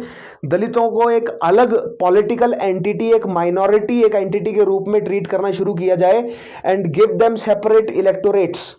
उनको अलग एक इलेक्टोरेट प्रोवाइड करो। नाउ अब सवाल बनता है, बहुत सारे बच्चे उलझ जाते हैं इस चीज पे कि सेपरेट इलेक्टोरेट क्या भला है। मैं बार बार बोलता हूं कि 1909 में सेपरेट इलेक्टोरेट दिया मुस्लिम्स को। सेपरेट इलेक्टोरेट का मतलब ये होता है कि मान लीजिए कहीं इलेक्शन हो रहे हैं, वहां पर अगर आप मुस्लिम्स को सेपरेट इलेक्टोरेट दे देंगे, दैट मीन्स फिक्स हो जाएगा कि इतनी सीटों पर मुस्लिम लड़ेंगे और इन पे केवल मुस्लिम ही वोट दे सकते हैं। इसको कहा जाएगा सेपरेट इलेक्टोरेट। दैट मीन्स केवल उन पर्टिकुलर सीट पे मुस्लिम्स ही वोट दे सकते हैं। अब क्या अंग्रेज लेकर आ रहे थे 1909 में? वो मुस्लिम्स के लिए लेकर आए थे, अब वो दलितों के लिए भी लेकर आ रहे हैं, क्रिश्चियंस के लिए भी लेकर आ रहे हैं, सिखों के लिए भी लेकर आ रहे हैं। इन सब पे बहस चल रही है और गांधी जी बोल रहे हैं कि मत बांटो हिंदू समाज को, तुम इस तरह बांट दोगे तो हिंदू समाज जो है वो खत्म हो जाएगा। ठीक है, आपस में लड़ मरेंगे हम। तो ये बात गांधी जी जानते थे बहुत अच्छी तरीके से, इसीलिए उनकी जो डिमांड थी कि there was no need for separate electorates or special safeguards for Muslims or other minorities. Next चीज, the session soon got, next चीज क्या हुई? सेशन जो है वो तुरंत फंस गया। जैसे कि मैंने बोला ना कि अंग्रेजों ने भीमराव अंबेडकर जी, मैंने बोला साइमन कमीशन से ही वो तभी बोल रहे थे कि सेपरेट इलेक्टोरेट प्रोवाइड करो। अंग्रेजों ने तब उनकी बात नहीं मानी, लेकिन अंग्रेजों ने सेकेंड राउंड टेबल कॉन्फ्रेंस में उनकी बात जो है वो सुननी शुरू कर दी कि हाँ हाँ तुम बोलो। अब इस साइड B.R. अंबेडकर साहब बोलते गए कि सेपरेट इलेक्टोरेट दो दलित्स को, दूसरी साइड मुस्लिम लीग बोलती रही कि जो मुस्लिम्स हैं उनको उनका सेपरेट इलेक्टोरेट बना रहना चाहिए। सिख बोल रहे हैं हमें सेपरेट इलेक्टोरेट दो, वुमेन बोल रही है हमें सेपरेट इलेक्टोरेट दो, उधर इंडस्ट्रियलिस्ट बोल रहे हैं कि हमें सेपरेट इलेक्टोरेट दो, हमें भी एज ए इंडस्ट्रियलिस्ट को भी जो है वो रिप्रेजेंटेशन होना चाहिए, और इधर गांधी जी बोल रहे हैं कि सेपरेट इलेक्टोरेट नहीं होना चाहिए। तो अंग्रेज अब बाहर बैठ के देख रहे हैं बस, और भारतीय आपस में उलझ गए सेकंड राउंड टेबल कॉन्फ्रेंस में, और सेकंड राउंड टेबल कॉन्फ्रेंस क्या बन गया, एक डेडलॉक, जिससे कोई फायदा नहीं निकला, कोई उसका फैसला नहीं हुआ। ठीक है, केवल अंग्रेजों को उस चीज से फायदा हुआ कि भारतीयों में फूट डल गई। सेपरेट इलेक्टोरेट्स अंग्रेजों ने were being demanded by, separate electorate किस किस द्वारा डिमांड किए जा रहे थे, मुस्लिम्स द्वारा, डिप्रेस क्लासेस द्वारा, क्रिश्चियंस द्वारा, एंग्लो इंडियंस द्वारा। ठीक है, और इन सब माइनॉरिटीज ने आपस में जुड़ के एक माइनॉरिटीज पैक्ट बना लिया कि हम तो कांग्रेस के खिलाफ जाकर, माइनॉरिटी पैक्ट बना लिया इन्होंने कि हम तो कांग्रेस के खिलाफ जाएंगे और अंग्रेजी सरकार से सेपरेट इलेक्टोरेट प्राप्त कर लेंगे। ठीक है, ऐसे में आउटकम क्या निकलता है सेकंड राउंड टेबल कॉन्फ्रेंस का, कि ये सेशन जो है वो मैकडोनाल्ड की अनाउंसमेंट से खत्म हुआ। मैकडोनाल्ड ने क्या अनाउंसमेंट करी कि सबसे पहले तो 2 मुस्लिम मेजॉरिटी की प्रोविंस बनाई जाएंगी। ठीक है, अब यहां पर ना ही केवल इलेक्शन के माध्यम से बांट रहे हैं, लेकिन अब वो जियो पॉलिटिकल रीजन्स को भी बांटना शुरू कर रहे हैं। 2 अलग मुस्लिम डोमिनेटेड जो है वो प्रांत बांटना शुरू कर रहे हैं। यहां पर हमें अंग्रेजों की इंटेंशन बनती हुई दिख रही है कि वो एक मुस्लिम कंट्री बनाना चाहते हैं अलग से। ठीक है, जो कि आगे चलकर पाकिस्तान का रूप लेगा। अब यहां पर इन्होंने बंटवारा करने की जो सबसे पहली दिखाई इंटेंशन, वो मैकडोनाल्ड की अनाउंसमेंट में थी। सबसे पहला क्या था कि 2 मुस्लिम मेजॉरिटी की प्रोविंस बनाई जाए, नॉर्थ वेस्ट फ्रंटियर प्रोविंस और सिंध। ठीक है, उसके बाद नेक्स्ट चीज, एक इंडियन कंसल्टेटिव कमेटी बनाई जाए, और ये इंडियन कंसल्टेटिव कमेटी जो है ना, ये डिसाइड करेगी कि कहां पर इलेक्टोरेट कितना बांटना है किसको। Right, Indian consultative committee. उसके अलावा setting up 3 expert committees, finance, franchise और स्टेट्स। ये 3 एक्सपर्ट कमेटी जो है वो सेट की जाए, फाइनेंस को लेकर, फ्रेंचाइज को लेकर और स्टेट्स को लेकर, किस तरह राज्यों को बांटना है। उसके अलावा the prospect of unilateral British communal award in Indians failed to agree. ठीक है, भारतीयों ने ये जो कम्युनल अवार्ड आया, बहुत बड़ी संख्या में भारतीय जो है वो इसको मानने से मना कर दिया उन्होंने। ठीक है, गवर्नमेंट ने भारतीयों की फ्रीडम की डिमांड को मानने से मना कर दिया। ये आउटकम्स निकल के आ रहे हैं। और लास्ट में गांधी जी को निराश होकर वापस आना पड़ा। दिसंबर 28, 1931 को गांधी जी वापस आए, बंबई पहुंचे, और बंबई पहुंचने से पहले भारत का पॉलिटिकल सिनेरियो बदल चुका था। राइट, इससे पहले कि गांधी जी भारत पहुंचते, पॉलिटिकल सिनेरियो बदल चुका था। कैसे बदल चुका था कि जब भारत पहुंचने की खबर पहुंची किसकी, गांधी जी की, तो जवाहरलाल नेहरू और कांग्रेस उस समय बिजी थी। उत्तर प्रदेश उस समय का यूनाइटेड प्रोविंस, और वहां पर नो टैक्स मूवमेंट और चौकीदारी, नो चौकीदारी टैक्स मूवमेंट, ये सारी मूवमेंट जो है वो चलाई हुई थी कांग्रेस ने। ठीक है, क्यों? क्योंकि अभी भी जो है वो कुछ एक हिस्सा बचा था लोगों के अंदर, जोश, सिविल डिसोबीडियंस मूवमेंट का, लोगों का खत्म नहीं हुआ था जोश। तो नो टैक्स मूवमेंट अभी भी कांग्रेस चलाई हुई थी, और यूपी और बिहार के एरिया में एक्टिव थी कांग्रेस। जवाहरलाल नेहरू को जब पता चला कि गांधी जी वापस आ रहे हैं, तो उनको बंबई पिक करने गए। वो बीच में जवाहरलाल नेहरू को अरेस्ट कर लिया कि तुम नहीं जाओगे भैया बंबई। गांधी जी जैसे ही उतरे बंबई, गांधी जी ने देखा तो यहां तो पॉलिटिकल सिनेरियो बदल चुका है। इरविन जा चुका है, वेलिंगटन आ चुका है, और वेलिंगटन का रवैया जो है वो अब भारतीयों के लिए सख्त है। ठीक है, जो हॉस्टिलिटी, जो पहले ये माहौल था कि भारतीयों का थोड़ा सा प्रेशर बना था अंग्रेजी सरकार के ऊपर सिविल डिसोबीडियंस की वजह से, अब वो प्रेशर धीरे धीरे हटता दिख रहा था। ठीक है, इसके तहत क्या हुआ, पहले हम थर्ड राउंड टेबल कॉन्फ्रेंस समझ लेते हैं, फिर हम देखते हैं सिविल डिसोबीडियंस मूवमेंट को। थर्ड राउंड टेबल कॉन्फ्रेंस देखते हैं लेकिन। ठीक है, थर्ड राउंड टेबल कॉन्फ्रेंस हुई नवंबर 17, 1932 से दिसंबर 24, 1932 तक। भारतीय नेशनल कांग्रेस ने ज्वाइन नहीं किया, गांधी जी ने भी third round table conference join नहीं की। अब आपको यहां पर ध्यान रखना है, सवाल यह बनता है कि कौन कौन सी round table conference Gandhi ji द्वारा ज्वाइन की गई, तो केवल दूसरी, पहली और तीसरी गांधी जी ने ज्वाइन नहीं की। और आज आपको सारे कारण समझ आ गए क्यों नहीं की। अब तीसरी राउंड टेबल कॉन्फ्रेंस अगर कांग्रेस ने ज्वाइन नहीं की तो यहां पर डिस्कशन के लिए बाकी कुछ बचा नहीं अंग्रेजों के पास। यहां पर जो रिकमेंडेशंस अंग्रेजों ने प्रिपेयर करी उसको व्हाइट पेपर में छापा गया और फिर ब्रिटिश पार्लियामेंट में उस पर बहस हुई। व्हाइट पेपर पर छापने का क्या मतलब है कि जिस तरह हमारे यहाँ विधायक बनते हैं उनके यहाँ व्हाइट पेपर में छापी जाती है ये सब चीजें, राइट। मतलब एक बड़ी खबर छपी व्हाइट पेपर में 1933 में, मार्च 1933। थर्ड पॉइंट देखिएगा, डिबेट हुई ब्रिटिश पार्लियामेंट में। किस चीज पे डिबेट हुई? एक जॉइंट सेलेक्ट कमेटी बिठाई गई जिसका काम क्या था कि भारत के लिए एक नया एक्ट पास किया जाए, और वो एक्ट जो है वो भारत में 1935 का गवर्नमेंट ऑफ इंडिया एक्ट बनकर पास हुआ। ठीक है, उस कमेटी ने जो ड्राफ्ट प्रोड्यूस किया, ड्राफ्ट बिल बनाया, फरवरी 1935 में उसको एनफोर्स किया गया as government of India act 1935। जुलाई 1935 को भारत पर लागू कर दिया गया उसे। ठीक है, तो थर्ड राउंड टेबल कॉन्फ्रेंस का कुछ खास फैसला हुआ नहीं। थर्ड राउंड टेबल कॉन्फ्रेंस में अंग्रेजों ने केवल इतना फैसला किया कि कांग्रेस तो आई नहीं, और जो सेकेंड राउंड टेबल कॉन्फ्रेंस में हमने जो फैसले लिए हैं, क्योंकि मैंने आपको बताया ना साइमन कमीशन क्यों आया था कि 1919 का जो इंडियन काउंसिल एक्ट है उसको स्टडी करने के लिए और उस स्टडी के आधार पर आगे जो कॉन्स्टिट्यूशनल रिफॉर्म लाने हैं उसके लिए क्या फैसला लिया जाए। ठीक है, दैट मींस साइमन कमीशन की बेस पे जो आप ये कह सकते हैं मोटे तौर पे कि 1919 का जो इंडियन काउंसिल एक्ट आया उसको स्टडी करने के लिए साइमन कमीशन की जो रिपोर्ट बनी उसके आधार पे 1935 का गवर्नमेंट ऑफ इंडिया एक्ट आया। लेकिन बीच में बहुत सारी घटनाएं बनी हैं, लेकिन एक मेन फ्रेम आप ये रख सकते हैं और फिर बीच की घटनाएं उसमें आप जोड़ते चले जाएंगे। ठीक है, ये मेन फ्रेम बनाना, ठीक है, ये मैं आपको धीरे धीरे समझाऊंगा, क्योंकि और कुछ मॉडर्न हिस्ट्री के 4-5 टॉपिक हो जाएं फिर मैं आपको जो माइलस्टोन है इतिहास के, उन माइलस्टोन के मॉडर्न हिस्ट्री को पढ़ने का तरीका समझाऊंगा मैं। क्योंकि देखिए एंशिएंट और मेडिवल के लिए तो मैंने आपको बताया है कि उन 6 पैरामीटर्स को हमें स्टडी करना है। मॉडर्न हिस्ट्री के लिए तरीका यह रहेगा कि हम माइलस्टोन का निर्धारण कर लेंगे। जैसे 1707 औरंगजेब की मृत्यु एक माइलस्टोन हम मान लेंगे उसको, राइट। 1739 नादिर शाह का आक्रमण, उसको एक माइलस्टोन मान लेंगे। उसके अलावा 1757 प्लासी की लड़ाई को एक माइलस्टोन मान लिया जाएगा। 1773 रेगुलेटिंग एक्ट को एक माइलस्टोन मान लिया जाएगा। तो इस तरह हम माइलस्टोन टू माइलस्टोन मूव करेंगे और इन माइलस्टोन्स में हम देखेंगे कि इनके बीच की जो घटनाएं हैं उनको आपस में कनेक्ट करने की कोशिश करेंगे, राइट। तो जो बदलाव का प्रोसेस है वो अब हम टाइमलाइन के हिसाब से देखेंगे मॉडर्न हिस्ट्री में। और एंशिएंट और मेडिवल में हमने क्या देखा, उन 6 पैरामीटर्स, उन 6 डिसिप्लिन्स में क्या बदलाव आता है इतिहास के।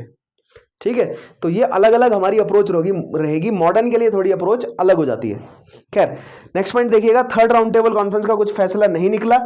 भारत पहुंचे गांधी जी, तो गांधी जी जैसे ही भारत पहुंचे तो कांग्रेस की जो वर्किंग कमेटी है उसने सिविल डिसोबीडियंस जो है वो चलाने की घोषणा करी। लेकिन सबसे पहला पॉइंट मैंने यहां लिखा कि change government attitude after second round table conference.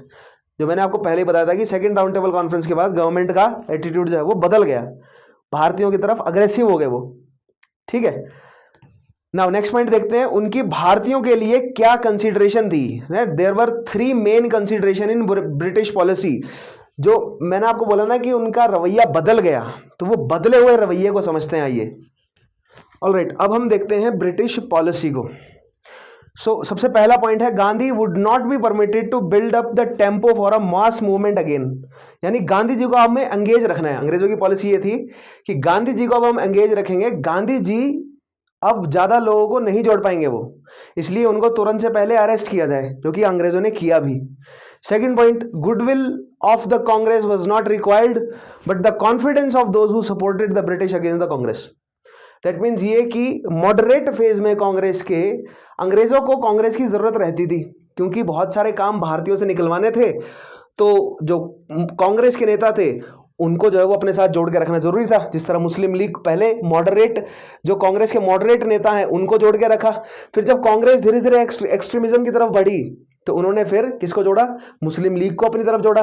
मुस्लिम लीग जब दूर होने लगी तो फिर राजशाहियों को तो जोड़ा ही हुआ है, उसके अलावा अन्य लेबर पार्टी, सिख वगैरह, इन सबको जोड़ा अंग्रेजों ने। तो अंग्रेज जो है वो अपने लिए लॉयलिस्ट वर्ग जो है वो हमेशा क्रिएट करके रखती है। तो उन्हीं लॉयलिस्ट वर्ग के भरोसे अब अंग्रेज चले हुए थे, कांग्रेस का भरोसा उन्होंने छोड़ दिया कि अब हम कांग्रेस को कोई भी ग्रेस नहीं देंगे अपने एंड से। नेक्स्ट चीज, the national movement would not be allowed to consolidate itself in the rural areas, कि अब किसी भी तरीके का नेशनल मूवमेंट हमें गांव लेवल तक नहीं पहुंचने देना। क्यों? अंग्रेजों की इकोनॉमी को सबसे बड़ा धक्का पड़ा था नो टैक्स मूवमेंट से। अगर ग्रामीण क्षेत्र से लोग टैक्स ही देना बंद कर देंगे तो अंग्रेजों की कमाई का सबसे बड़ा स्रोत तो टैक्स है।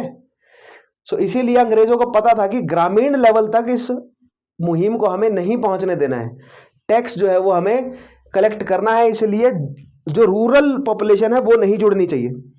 Next point, Congress working committee CWC ने डिसाइड किया कि सिविल डिसोबीडियंस मूवमेंट को रिज्यूम किया जाए।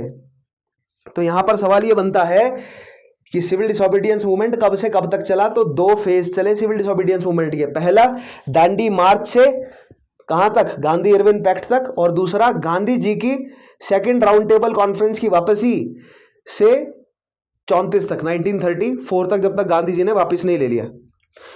वायसराय विलिंगडन ने गांधी जी ने रिक्वेस्ट करी वायसराय विलिंगडन से कि वो उनसे मिले। विलिंगडन ने मना कर दिया कि हम नहीं मिलेंगे तुमसे, क्योंकि मैंने बताया ना विलिंगडन एक कंजर्वेटिव है और वो भारतीयों को बहुत अपने से तो बहुत कम समझता है वो, तो उसने ऑडियंस प्रोवाइड नहीं करी किसे? गांधी जी को।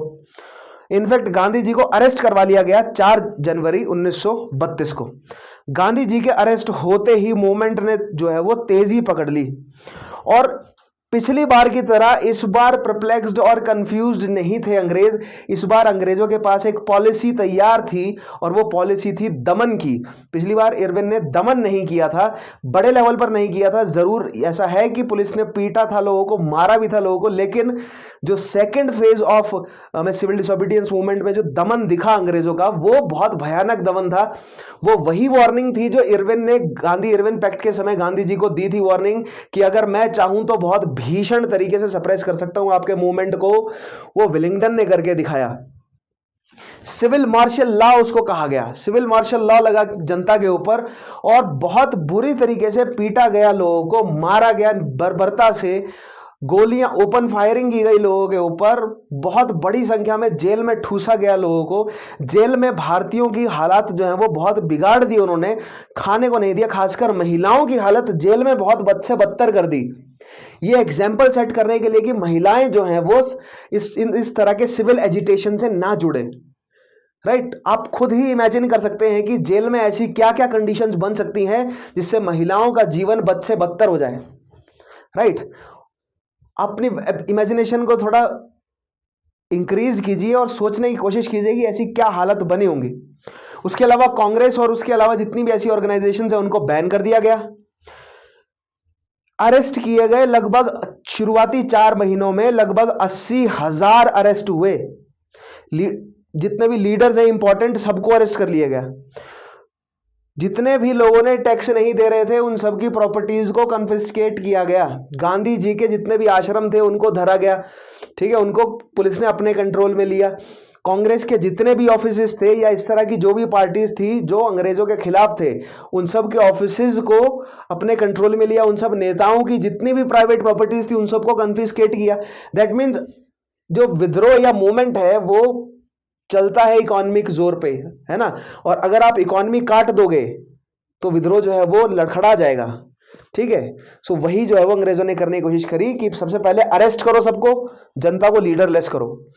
ठीक है, दूसरा काम, जनता में हिंसा भड़काओ और उस हिंसा को जो है वो हिंसा से दमन करो। तीसरी चीज, जनता को जेल में डालो और जेल में उनका जीना मुश्किल कर दो, ताकि जो बाहर जो जनता है उसको पता चल जाए कि ये अंग्रेजी सरकार जो है वो अब सिविल डिसोबीडियंस को नहीं सहने वाली। और उसके अलावा नेक्स्ट पॉइंट आप देख रहे हैं, यही मैंने आपको पहले बोला है कि गांधी के आश्रम्स को ऑक्यूपाई कर लिया गया। Repressions was particularly harsh on women. Press को जो है वो आप अवैध घोषित कर दो। प्रेस को अगर आप अवैध घोषित कर दोगे तो कुछ छापा ही नहीं जाएगा, और अगर बड़े लेवल पर कुछ छपेगा ही नहीं तो जनता तक बात पहुंचेगी ही नहीं कि जेल में क्या बुरा हाल हो रहा है। जनता तक बात पहुंचेगी ही नहीं कि कितने लोगों को उठाया, कितनों को गायब किया, कितनों को मारा। राइट, तो ये सब डेटा जो है वो आएगा ही नहीं सामने। लेकिन एक भय जो है वो लोगों के मन में फैलना बहुत जरूरी है। This was the government's response for the second phase of civil disobedience under the viceroyaltyship of lord Wellington. अब देखते हैं जनता का क्या रिस्पांस था, पॉपुलर रिस्पांस क्या। सबसे पहले तो 4 महीने के अंदर अंदर लोग सत्याग्रही ने 8000 गिरफ्तारियां दी। सत्याग्रही ने बोला कि करो आप हमें गिरफ्तार, हम देखते हैं कि कितनी आपके पास जेल में रखने की जगह है। धीरे धीरे अंग्रेजों को समझ आ गया। अंग्रेजों ने पहले कोशिश तो करी, 80,000 लोगों को अरेस्ट तो कर लिया, लेकिन 80,000 लोगों को जेल में मेंटेन करना तो बहुत मुश्किल काम है। धीरे धीरे ये संख्या जो है वो 20,000 पे आई, फिर 10,000 पे आई, फिर 5,000 पे आई। जब सिविल डिसोबीडियंस मूवमेंट अपने अंतिम चरण पे था, सेकेंड फेज, तब लगभग 3-3,500 लोग जेल में रह गए थे। ठीक है। नेक्स्ट चीज, पिकेटिंग ऑफ शॉप्स, मैंने आपको बताया ही, शराब के ठेकों के बाहर, अफीम के अड्डों के बाहर, और जहां जहां पर अंग्रेजी कपड़ा बिक रहा था उसके बाहर लोगों ने धरने जो है वो बड़ी संख्या में दिए। अब लोगों का इकट्ठा होना अंग्रेजों ने इलीगल घोषित कर दिया था, तो अब जहां पर भी लोग इकट्ठा हो रहे थे वो इलीगल गैदरिंग थी। और नॉन वायलेंट डेमोन्स्ट्रेशन हुआ, पीसफुल डेमोन्स्ट्रेशन हुए जहां जहां पर, और नेशनल हॉलीडेज जो है वो नेशनल डे सेलिब्रेट किए लोगों ने। उसके अलावा ध्वजारोहण किया गया जगह जगह पर, और चौकीदारी टैक्स और अन्य जितने भी टैक्स हैं अंग्रेजों द्वारा, यानी कि नॉन कोऑपरेशन भी किया जा रहा है और सिविल डिसोबीडियंस भी किया जा रहा है। यहाँ पे हमने नॉन कोऑपरेशन, सिविल डिसोबीडियंस दोनों समझा क्या है, और वो यहाँ पर प्रैक्टिस किया जा रहा है जनता द्वारा। लीडर्स अंदर है, ध्यान रखिएगा, लेकिन स्टिल जनता जो है वो 2 साल तक लोगों ने प्रखर रखा इस पूरे मूवमेंट को। सॉल्ट सत्याग्रह जो है वो फॉरेस्ट लॉ वायलेशन हुआ, सॉल्ट सत्याग्रह किया गया। ठीक है, ये क्या है, सिविल डिसोबीडियंस। उसके अलावा एक सीक्रेट रेडियो स्टेशन जो है वो बंबई में इंस्टॉल किया गया। ये बहुत इंपॉर्टेंट पॉइंट है, आगे इस पर चर्चा करूंगा मैं आने वाले सेशन पे, लेकिन अभी के लिए केवल इतना ही पॉइंट कि एक सीक्रेट रेडियो स्टेशन जो है वो बंबई में लगाया गया, जिससे जितने भी विद्रोही हैं, नॉट विद्रोही बट जो सत्याग्रही हैं, उन तक खबर पहुंचाई जा सके। फाइनली अप्रैल 1934 में गांधी जी ने विड्रॉ कर लिया सिविल डिसोबीडियंस मूवमेंट। क्यों? क्योंकि मूवमेंट हिंसक भी होने लगा था। जो कम्युनल राइट्स हैं, आपस में हिंदू मुस्लिम लड़ने लग गए थे। अंग्रेजों का तो काम ही यही था, लड़वाना। ठीक है, बहुत आसान था, जैसे कि मैंने कहा ना, दंगे होते नहीं हैं, दंगे करवा दिए जाते हैं। बहुत आसान था उस समय दंगे करवाना।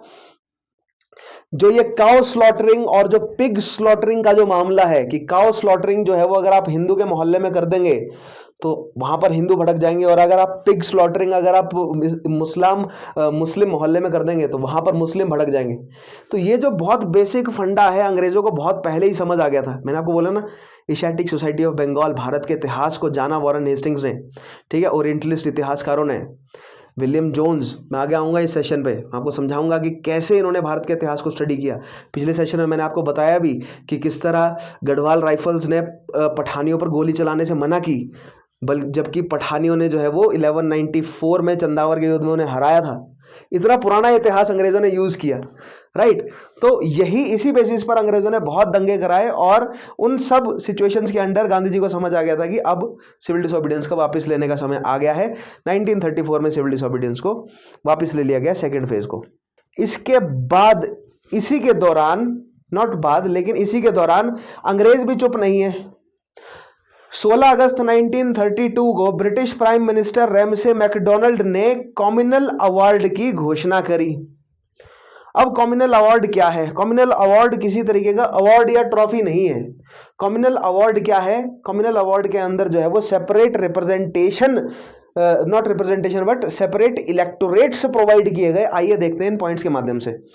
सबसे पहला पॉइंट क्या है कि ये किस पे बेस था? ये इंडियन फ्रेंचाइज कमेटी जो एस्टेब्लिश की गई थी, इसमें मैंने आपको बताया ना, फ्रेंचाइज अडल्ट सफरेज या यूनिवर्सल फ्रेंचाइज का मतलब क्या है कि सबको एक साथ जो है वो मौका दिया जाना चाहिए वोटिंग का। लेकिन इंडियन फ्रेंचाइज कमेटी ने क्या फैसला लिया कि भारत में इस तरह के सेक्ट हैं, भारत में ये सब धर्म है, भारत में ये सब ग्रुप्स है, ये सब माइनॉरिटीज हैं। वो माइनॉरिटीज को छांट कर उनको इकट्ठा करने का काम कर रही थी इंडियन फ्रेंचाइज कमेटी। ठीक है, सो जिसको लोथियन कमेटी भी कहा जाता है, याद रखेंगे लोथियन कमेटी। और क्या काम कर रहे थे? After the second round table conference लगे हुए हैं, ये काम पे ध्यान दीजिएगा। सेकेंड राउंड टेबल कॉन्फ्रेंस के बाद इन्होंने एस्टेब्लिश किया एक सेपरेट इलेक्टोरेट और रिजर्व करी सीट्स माइनॉरिटीज के लिए, जिसमें कौन कौन है? डिप्रेस्ड क्लासेस भी हैं, और जिसमें स्पेसिफिकली डिप्रेस्ड क्लास को 78 सीट जो है वो रिजर्व करी। कहां पर? जो सेंट्रल लेजिस्लेटिव काउंसिल है उसमें। ठीक है, या जो लेजिस्लेटिव काउंसिल इन टोटल अगर मैं कहूं 78 सीट उनके लिए रिजर्व करी।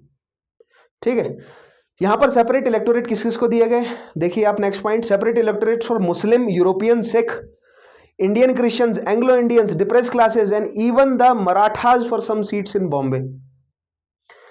ठीक है, तो आप यहां देख रहे हैं सोसाइटी को कितना बुरी तरीके से बांट दिया, सिखों को अलग कर दिया। सेपरेट इलेक्टोरेट का मतलब क्या है कि इलेक्शन होगा, सिख केवल सिख सीट के लिए ही वोट दे सकते हैं, मुस्लिम केवल मुस्लिम सीट के लिए वोट दे सकते हैं,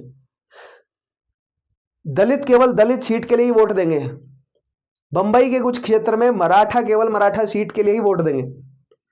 सेपरेट इलेक्टोरेट, और हिंदू केवल हिंदू सीट को ही, तो हिंदू में भी बांट दिया ना उन्होंने, हिंदू में दलित को अलग कर दिया और हिंदू अलग हो गए, राइट। तो हिंदुओं में बंटवारा आ गया। पहले ये डिवाइड एंड रूल की, ये क्या था, फूट डालो और शासन करो की नीति थी अंग्रेजों की। क्या था, कम्युनल अवार्ड वाज अ नीति ऑफ डिवाइड एंड रूल। इसमें बी.आर. अंबेडकर के बारे में मैं आपको बताता हूं, वही पॉइंट जो मैंने पहले मेंशन किया कि डी.आर. अंबेडकर ने साइमन कमीशन के समय, है ना, Ambedkar in his testimony of the Simon commission had stressed that the depressed classes should be treated as a distinct independent minority separate from caste Hindus, यानी दलितों को हिंदुओं से अलग कंसीडर किया जाना चाहिए, और तब मानी नहीं गई बात ये, ठीक है, तब उस समय सुनवाई नहीं हुई बी.आर. अम्बेडकर की बात। लेकिन जो कम्युनल अवार्ड है उसमें इस चीज को ऐड किया गया। अब यहां पर देखते हैं कि कम्युनल अवार्ड के मेन प्रोविजन क्या क्या हैं, समझते हैं। तो सबसे पहला पॉइंट तो मैंने आपको बोल ही दिया, मुस्लिम, यूरोपियन, यूरोपीय भी तो है भारत में। अब आप सोचेंगे कौन भाई, अंग्रेजी तो थे, नहीं, भारत में डच भी तो है, अभी भी फ्रेंच भी है भारत में, पोर्तुगीज भी हैं, राइट। उसके अलावा स्विट्जरलैंड के भी है, जर्मनी के भी लोग भी हैं, डेनिश लोग भी हैं भारत में, तो अन्य यूरोपीय भी हैं भारत में। और वो यूरोपीय जो इंडोनाइज हो गए या भारतीयों के साथ जो मिक्स हो गए, वो उनको कहा गया एंग्लो इंडियंस। सो मुस्लिम्स हैं भारत में, यूरोपियन हैं, सिख हैं, इंडियन क्रिश्चियन हैं, जो भारतीय कन्वर्टेड हैं, भारतीयों को जिन भारतीयों को अंग्रेजों ने या पुर्तगालियों ने कन्वर्ट किया, वो इंडियन क्रिश्चियन है, एंग्लो इंडियंस है। उसके अलावा डिप्रेस क्लासेस है, डाउन ट्रोडन है, जो वुमन है, मराठा है, इनको क्या दिया गया, सेपरेट इलेक्टोरेट। याद रखेंगे, ये बहुत इंपॉर्टेंट है, पहला पॉइंट। सेकंड पॉइंट देखिए, प्रोविंशियल लेजिस्लेचर में सीट जो है वो डिस्ट्रीब्यूटेड की गई किस पे, कम्युनल बेसिस पे। ये जो सेपरेट इलेक्टोरेट है ये केवल केंद्र यानी कि सेंट्रल लेजिस्लेटिव असेंबली के लिए ही नहीं था, ये प्रोविंशियल जो लेजिस्लेटिव असेंबली है वहां पर भी कम्युनल बेसिस पर बांटा गया। नेक्स्ट पॉइंट, जो एग्जिस्टिंग सीट है प्रोविंशियल लेजिस्लेचर की उनको डबल कर दिया गया, ठीक है, प्रोविंशियल लेजिस्लेचर की सीट्स को डबल कर दिया गया। इससे क्या, अब देखिए उनका सोल पर्पस क्या है कि हमें इलेक्शन करवाना है। देखिए 1919 के काउंसिल एक्ट में जो लेजिस्लेटिव काउंसिल में एंटर होने के लिए भारतीयों को जो जगह स्पेस प्रोवाइड किया अंग्रेजों ने, वो थी मीठी गोली, ठीक है, क्योंकि सबको पता था कि वायसरॉय जो अंत में कहेगा वही बात सच है। दैट मीन्स अगर वहां पर डायरेक्ट सिस्टम आ भी रहा है तो उसका कुछ फायदा होने वाला है नहीं, ठीक है। दैट मीन्स इलेक्शन करवाना केवल एक पॉलिटिकल मूव है अंग्रेजों के लिए। तो अगर केवल ये एक पॉलिटिकल मूव है और अगर हमें कम्युनिटीज को आपस में भिड़ाना है, तो अंग्रेजों ने सोचा कि क्यों ना हम सीटें ही बढ़ा दें, इसका कुछ फायदा तो हो नहीं रहा है, ये आपस में लड़ ही तो रहे हैं, राइट, इनका कुछ फायदा नहीं हो रहा, अल्टीमेटली फायदा तो हमारा ही होगा। तो जो प्रोविंशियल लेजिस्लेचर है उनकी सीटों को डबल कर दिया गया।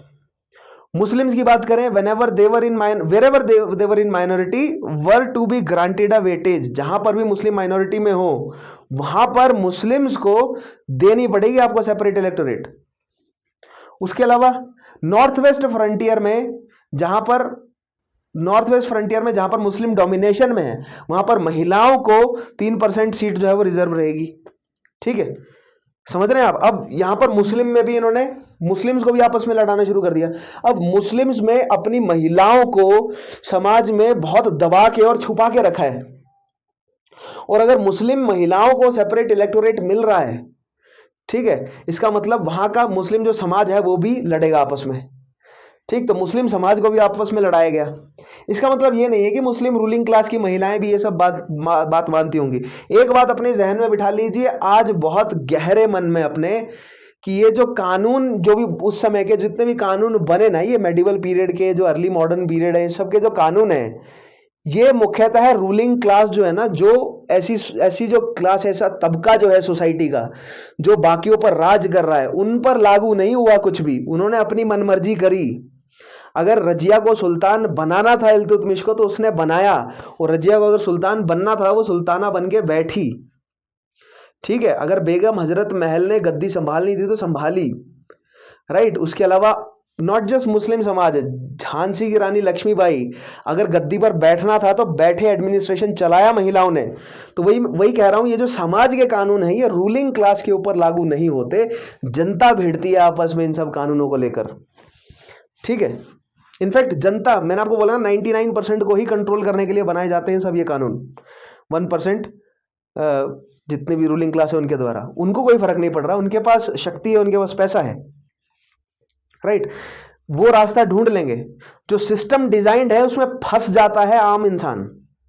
ठीक है, भले ही कोई भी समय हो, चाहे वो मध्यकालीन हो, ठीक है, उसके अलावा अर्ली मेडिवल हो, मॉडर्न हो, ठीक है, उसके अलावा एंशिएंट पीरियड हो, हर जगह जो आम इंसान है, जो सबाल्टर्न है, हमेशा उसी को ही समस्या हुई। नेक्स्ट चीज, depressed classes to be declared accorded the status of minority.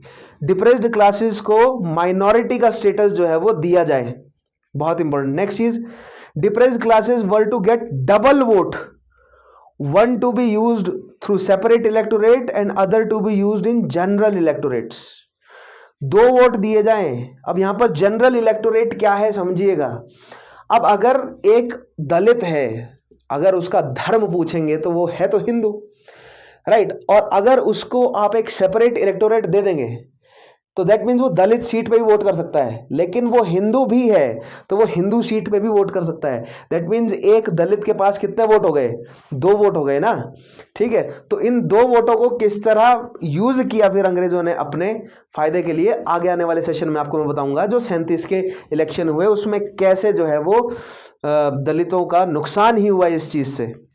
ठीक है, नेक्स्ट चीज देखिएगा, allocation of seats were to be made for labourers, landlords, traders and industrialist. ठीक है, मैंने आपको बताया ना, इंडस्ट्रियलिस्ट लोग भी अपने लिए सेपरेट इलेक्टोरेट चाहते थे, तो उनके लिए भी सीट मिल गई। नेक्स्ट चीज, प्रोविंस ऑफ बॉम्बे में 7 सीट जो है वो मराठों को दी जाए। ये आ गए हमारे कॉम्युनल अवार्ड के प्रोविजन। अब देखते हैं कांग्रेस ने क्या बोला इस पे। कांग्रेस ने ना ही डिनाई किया ना ही रिजेक्ट किया, ना ही एक्सेप्ट किया और ना ही रिजेक्ट किया। कांग्रेस ने एक बहुत मतलब मुंह बंद रखा। क्यों? कांग्रेस की सारी बुझाएं रोक ली थी। अगर कांग्रेस कुछ भी बोलते तो सपोर्ट चला जाता। इंडस्ट्रियल अगर बोलते कि हम अगेंस्ट में तो इंडस्ट्रियलिस्ट का सपोर्ट जा सकता था। अगर बोलते कि हम सपोर्ट में तो हो सकता है जो ऐसे नेता हैं जो विरोध कर रहे थे वो कांग्रेस में शिज़म फैल जाता। तो कांग्रेस ने एक न्यूट्रल एक ऐसा रवैया बना के रखा कि उन्होंने, ऑफिशियल स्टेटमेंट है कांग्रेस की कि हम डिसाइड नहीं कर पा रहे, हमें नहीं पता हम किस साइड है। गांधी जी का वेराइज जो रिस्पॉन्स है वो बिल्कुल क्लियर था। देखिए क्या है, गांधी जी ने सिंपल सी बात बोली कि it was harmful to both Hinduism and depressed classes since it provide no answer to the social degraded position of the depressed classes.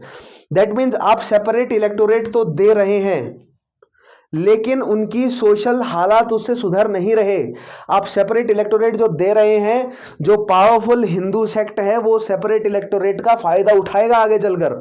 हमें 37 के इलेक्शन में मिला, दिखा वो एग्जाम्पल कि किस तरह फायदा उठाया दलितों का। ठीक है, और दूसरी चीज ये कि अबॉलिशिंग अनटचेबिलिटी, गांधी जी का मेन मुद्दा क्या था कि तुम सेपरेट इलेक्टोरेट ना दो। गांधी जी और अंबेडकर के बीच में जो बहस थी उसका मेन कोर क्या था? अंबेडकर चाहते थे कि हिंदुओं से अलग हो जाएं दलित, जिनको आप दलित कह रहे हैं ना। अंबेडकर जी का बिल्कुल सिंपल स्टांस था और बहुत स्ट्रांग स्टांस था कि अगर हिंदू दलितों को दलित और नीच और मतलब उनको अपने लायक नहीं समझते तो हम हिंदुइज्म से अलग हो जाते हैं। हम अपने आप को एक अलग पॉलिटिकल, अलग रिलीजियस माइनॉरिटी बना लेंगे। हम दलित जो है वो हिंदुओं का हिस्सा है ही नहीं, राइट। एक सेपरेट पॉलिटिकल एंटिटी बनना चाहते थे दलित, और उसको लीड कर रहे थे कौन? बी.आर. अम्बेडकर। दूसरी साइड गांधी जी का स्टांस क्या था? गांधी जी ये कह रहे थे कि प्रॉब्लम ये नहीं है कि दलितों को समस्या किस चीज से है, प्रॉब्लम ये है अनटचेबिलिटी। जो दलित हैं उनको अनटचेबल जो घोषित किया गया है, हमें वो अनटचेबिलिटी हटानी है। अगर एक बार अनटचेबिलिटी हट गई उसके बाद समस्याएं ठीक हो जाएंगी। क्यों? क्योंकि अगर तुम दलितों को अलग कर दोगे तो जो वर्ण व्यवस्था है, जो कास्ट सिस्टम है, जो वो तो दलितों में भी है, तो अगर तुम दलितों को अलग कर दोगे तो एक उसमें भी ऊंचे दलित और नीचे दलित बन जाएंगे। ठीक है, उसमें भी कुछ ऐसी कास्ट बन जाएंगी जो अपने आप को ऊपर बना लेंगी और दलितों में भी ऊंच और नीच आ जाएगी। तो जिस चीज से तुम परेशान हो हिंदुइज्म में वो वहां भी बन जाएगा, क्योंकि वो उसकी कैरेक्टरिस्टिक है। ठीक है, मैं आपको गुप्ता पीरियड में समझाऊंगा कि किस तरह वर्ण व्यवस्था जो है वो जातीय व्यवस्था में बदलती है। एक वर्ण के अंदर अलग अलग जातियां कैसे आई। ठीक है, तो वर्ण व्यवस्था और जातीय व्यवस्था यानी कास्ट सिस्टम और वर्ण सिस्टम में क्या डिफरेंस है वो हम गुप्ता पीरियड में समझने की कोशिश करेंगे। लेकिन यही गांधी जी ने बोला कि अगर आप अलग कर दोगे तो उसमें दो हिस्से बन जाएंगे, खुद फंस जाओगे तुम, उसमें कोई फायदा नहीं है। ठीक है, गांधी जी ने क्या बोला कि अनटचेबिलिटी को खत्म करते हैं पहले, क्योंकि अगर अनटचेबिलिटी बनी रहे तो हिंदुइज्म खत्म हो जाएगा। देखिए, अगर कोई श्रेष्ठ कब है, सिंपल सी बात है कि कोई श्रेष्ठ कब है, जब कोई निम्न है। राइट, दैट मीन्स ये जो गैप है इसको कम करना है। कोई अमीर कब है, जब कोई गरीब है, यानी कि रिलेटिव है चीजें। समझ रहे हैं आप? आइंस्टीन ने किस तरह एक्सप्लेन किया था थ्योरी ऑफ रिलेटिविटी को, हर जगह लागू होती है वो थ्योरी ऑफ रिलेटिविटी, पूरी धरती के हर कॉन्सेप्ट पे लागू हो रही है, सोच के देखिएगा। तो अमीर कब है कोई, जब कोई गरीब है। कोई श्रेष्ठ कब है, कोई आर्य कब है, जब कोई अछूत है।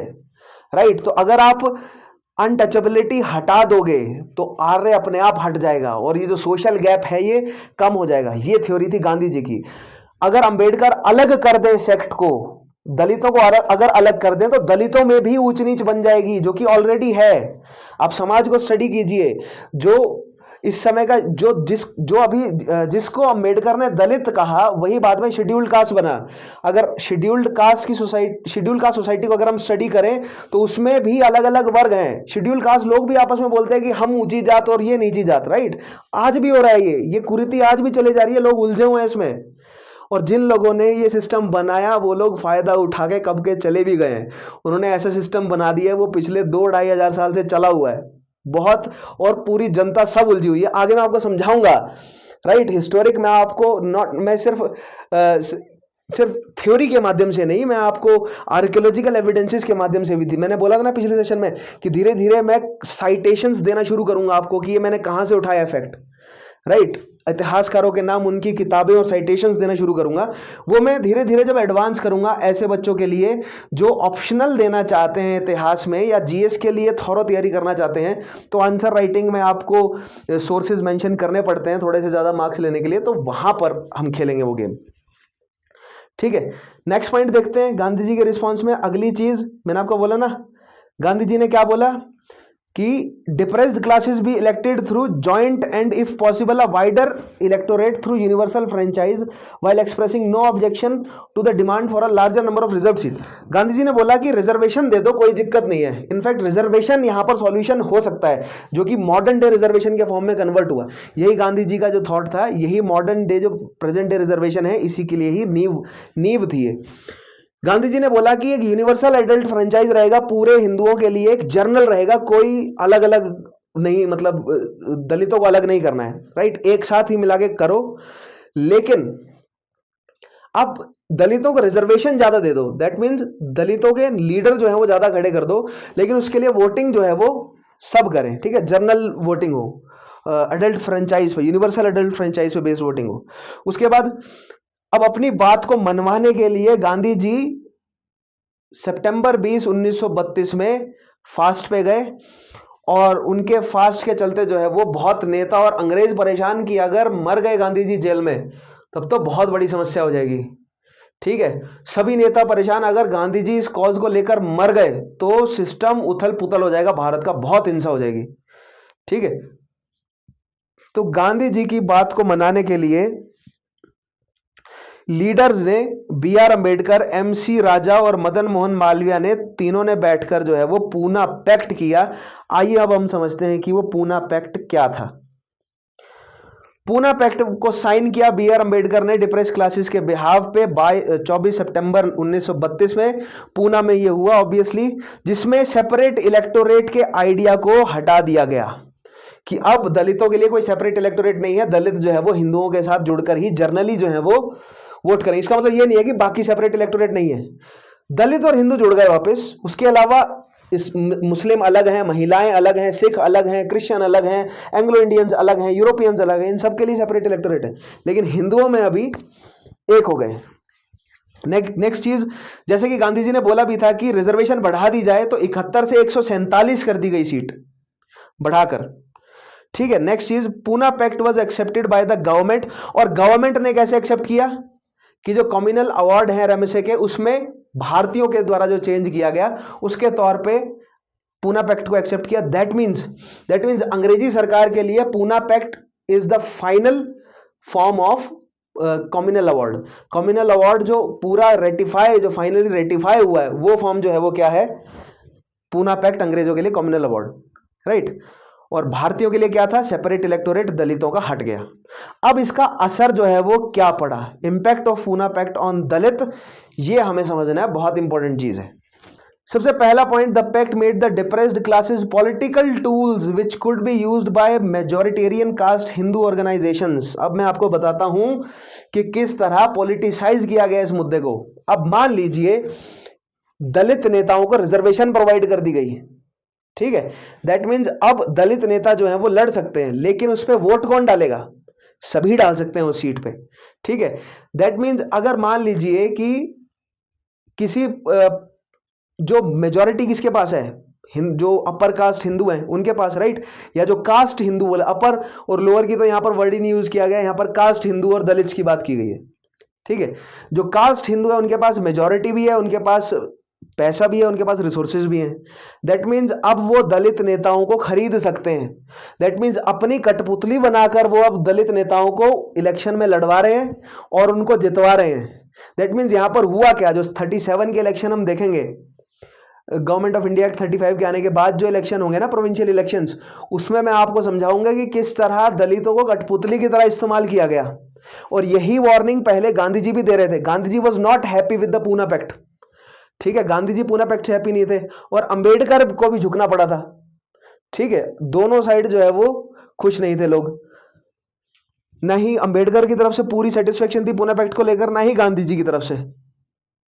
भले ही नाम लिया जाता है कि गांधी और अंबेडकर पैक्ट हुआ, लेकिन गांधी और अंबेडकर दोनों ही राजी नहीं थे पूना पैक्ट से, ठीक है। सो पहला पॉइंट क्या कि पॉलिटिकल टूल्स की तरह यूज होने लगा, जहां पर दलितों को बेसिकली दलितों को इस्तेमाल किया जाने लगा कास्ट हिंदुओं द्वारा एक पॉलिटिकल टूल की तरह, जहां पर मेजॉरिटी लानी है, जहां पर बेचनी है। होता है ना, आजकल भी हो रहा है पॉलिटिक्स में, सीटें खरीदना, सीटें बेचना, वो वाला काम वहां पर भी चल रहा था, ठीक है। दलितों को इस्तेमाल किया जा रहा था, क्यों, क्योंकि उनके पास रिजर्वेशन है। Next is, it made the depressed classes leaderless as the true representatives of the classes were unable to win against the stooges who were chosen and supported by the caste Hindu organization. अब दलितों के जो actual leader थे, जो काम कर रहे थे, उनका जीतना मुश्किल कर दिया। मान लीजिए कोई एक पर्टिकुलर सीट पे दो दलित लड़ रहे हैं, एक जो दलितों का उत्थान करना चाहता है और दूसरा जो है वो हिंदुओं, अपर कास्ट या कास्ट हिंदुओं की कठपुतली है। तो जो कास्ट हिंदू हैं वो अपनी तरफ से पूरा जोर लगाकर उसको जिता देंगे, क्योंकि वोटिंग हो रही है ना, वोट तो खरीदे जा सकते हैं, ठीक है। उस तरह उस समय का सिस्टम, तो आज का सिस्टम अगर ऐसा है तो तब का सोचिए कैसा रहा होगा। आज जो इतनी टेक्निकल एडवांसमेंट है, लोगों के पास सारे आइडियाज हैं, ये लिबर्टी फ्रेटर्निटी के ये सब, लेकिन तब सोचिएगा, तब जनता जो है वो कितनी आसान थी जनता को मैनिपुलेट करना, ठीक है।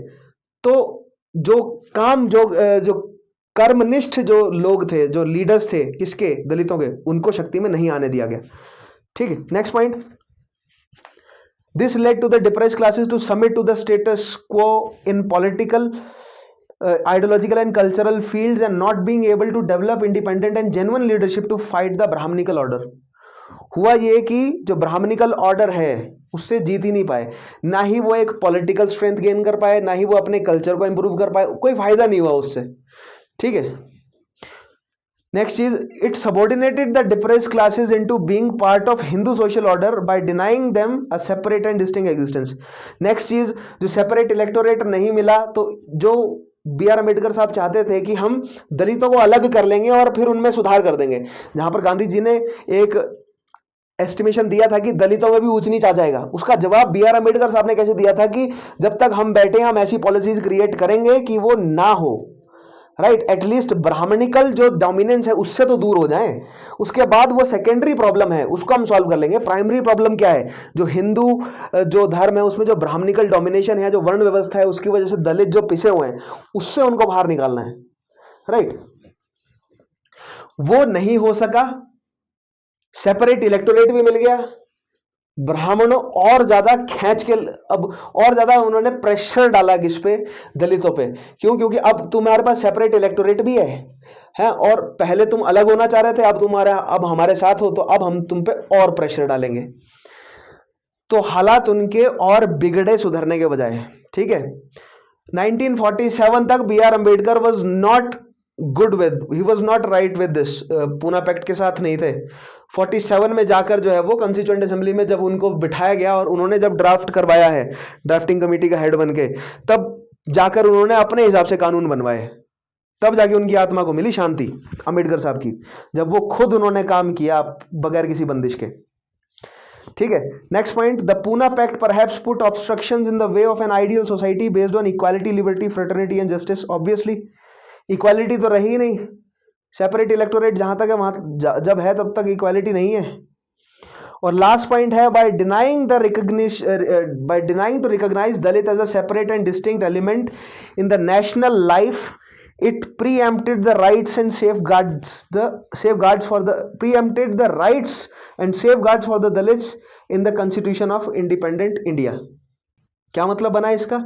मतलब बिल्कुल सिंपल है कि दलितों को जो सेपरेट रिकॉग्निशन नहीं मिला है उससे जो है वो बी आर अम्बेडकर साहब हताश तो बहुत हुए, लेकिन उन्होंने मोटिवेशन भी बनाया उस चीज को कि जब मुझे मौका मिलेगा तो संविधान में ऐसे बदलाव करूंगा कि जो दलित कम्युनिटी है उसको सहना ना पड़े, और जो कि हमें आगे देखने को मिला भी। कोशिश तो अपनी तरफ से बहुत की बाबा साहेब ने, लेकिन समाज का हाल आप देख ही रहे हैं आज भी कैसा है, ठीक है। तो आज के हमारे सेशन में हमने पूरे सेशन में समझा कि गोलमेज सम्मेलन क्या है, पहला, दूसरा और तीसरा, और पूना पैक्ट क्या है, क्यों हुआ पूना पैक्ट के क्या असर हुए, गोलमेज सम्मेलन क्यों हुआ, उसके क्या असर हैं, सिविल डिसोबीडियंस मूवमेंट का सेकंड फेज क्यों हुआ, क्या उसमें घटनाएं घटी, और फिर उसको किस तरह जो है वो कुचल दिया गया अंग्रेजों द्वारा, फाइनली गांधी जी द्वारा वापस ले लिया गया। सो आज के सेशन में हमने इन सब घटनाओं को समझा। मेरी आशा है आपको वो सारे टॉपिक समझ आए होंगे जो मैंने आपको बताना चाहा, प्लस जो मैंने आपको मेथड बताया है समझने का, आप रिवाइज करते रहेंगे। जो बच्चे मेरे साथ, मेरे सेशंस के साथ लगातार जुड़े हुए हैं वो रिवीजन से पीछे नहीं हटेंगे। देखो बच्चों, अगर आप जुड़े हो मेरे साथ तो मैं आपका कमिटमेंट चाहता हूं रिवीजन का। अगर आप रिवाइज नहीं कर रहे हैं तो छोड़ दीजिए इस तैयारी को, छोड़ दीजिए आईएएस बनने के सपने को। अगर आप रिवीजन नहीं कर रहे हैं तो मैंने आपको बोला 3 दिन का साइकिल चलाना है रिवीजन का, फिर उसी साइकिल को 7 दिन का बनाना है, फिर उसी को 10 दिन का, और फिर उसी को 14 दिन का साइकिल बनाना है। वहीं से आपके रिवीजन नोट बन के आएंगे, ठीक है। रिवीजन के साइकिल में बंधे रहिए, बहुत जरूरी है। नोट्स बनाइए, फॉलो कीजिए लेक्चर्स को। अगर आपने ये लेक्चर पहली बार देखा और कोई अभी तक मेरा लेक्चर नहीं देखा है या सभी लेक्चर को नहीं देखा है तो जाइए स्टडी आईक्यू के चैनल पर और सारे लेक्चर्स को मेरे देखिए और कनेक्ट करना शुरू कीजिए कहानी को। मैं आपको गारंटी देता हूं कि जिस तरह मैं आपको कहानी पिरोकर दे रहा हूं, आपको पैसे खर्च कर भी नहीं मिलेगी, ठीक है। तो अगर आपको मौका मिल रहा है तो एक्सप्लॉइट कीजिए इस ऑफर को। एक और ऑफर मैं ऐसा ही देना चाहूंगा यूपीएससी सीएससी के स्टूडेंट्स को कि अगर वो एक्सप्लॉइट करना ही चाहते हैं तो उनके लिए स्टडी आईक्यू लेकर आया है एक ऑनलाइन लर्निंग प्लेटफॉर्म, जिसपे ऑनलाइन कोर्स अवेलेबल है इस समय। बहुत स्मार्ट कोर्स है यूपीएससी सीएससी की प्रिपरेशन के लिए। जाइए उसको ज्वाइन कीजिए और उसमें उनको बहुत सारा मटेरियल यूपीएससी सीएससी से रिलेटेड मिल जाएगा। टीचर से interaction, doubt solving, answer writing की जो है वो सारे सेशंस होंगे, डेली के करंट अफेयर, डेली के क्विजेस, डेली के एमसीक्यू सॉल्यूशंस, राइट। और उसके अलावा जो कॉन्सेप्ट ट्रेनिंग है उसके लिए तो बहुत सारी वीडियोस अवेलेबल है ही। सो आज के सेशन में केवल इतना ही, मिलते हैं आगे आने वाले सेशंस में। मेरा नाम है Vishal Chauhan. Have a nice day, take care.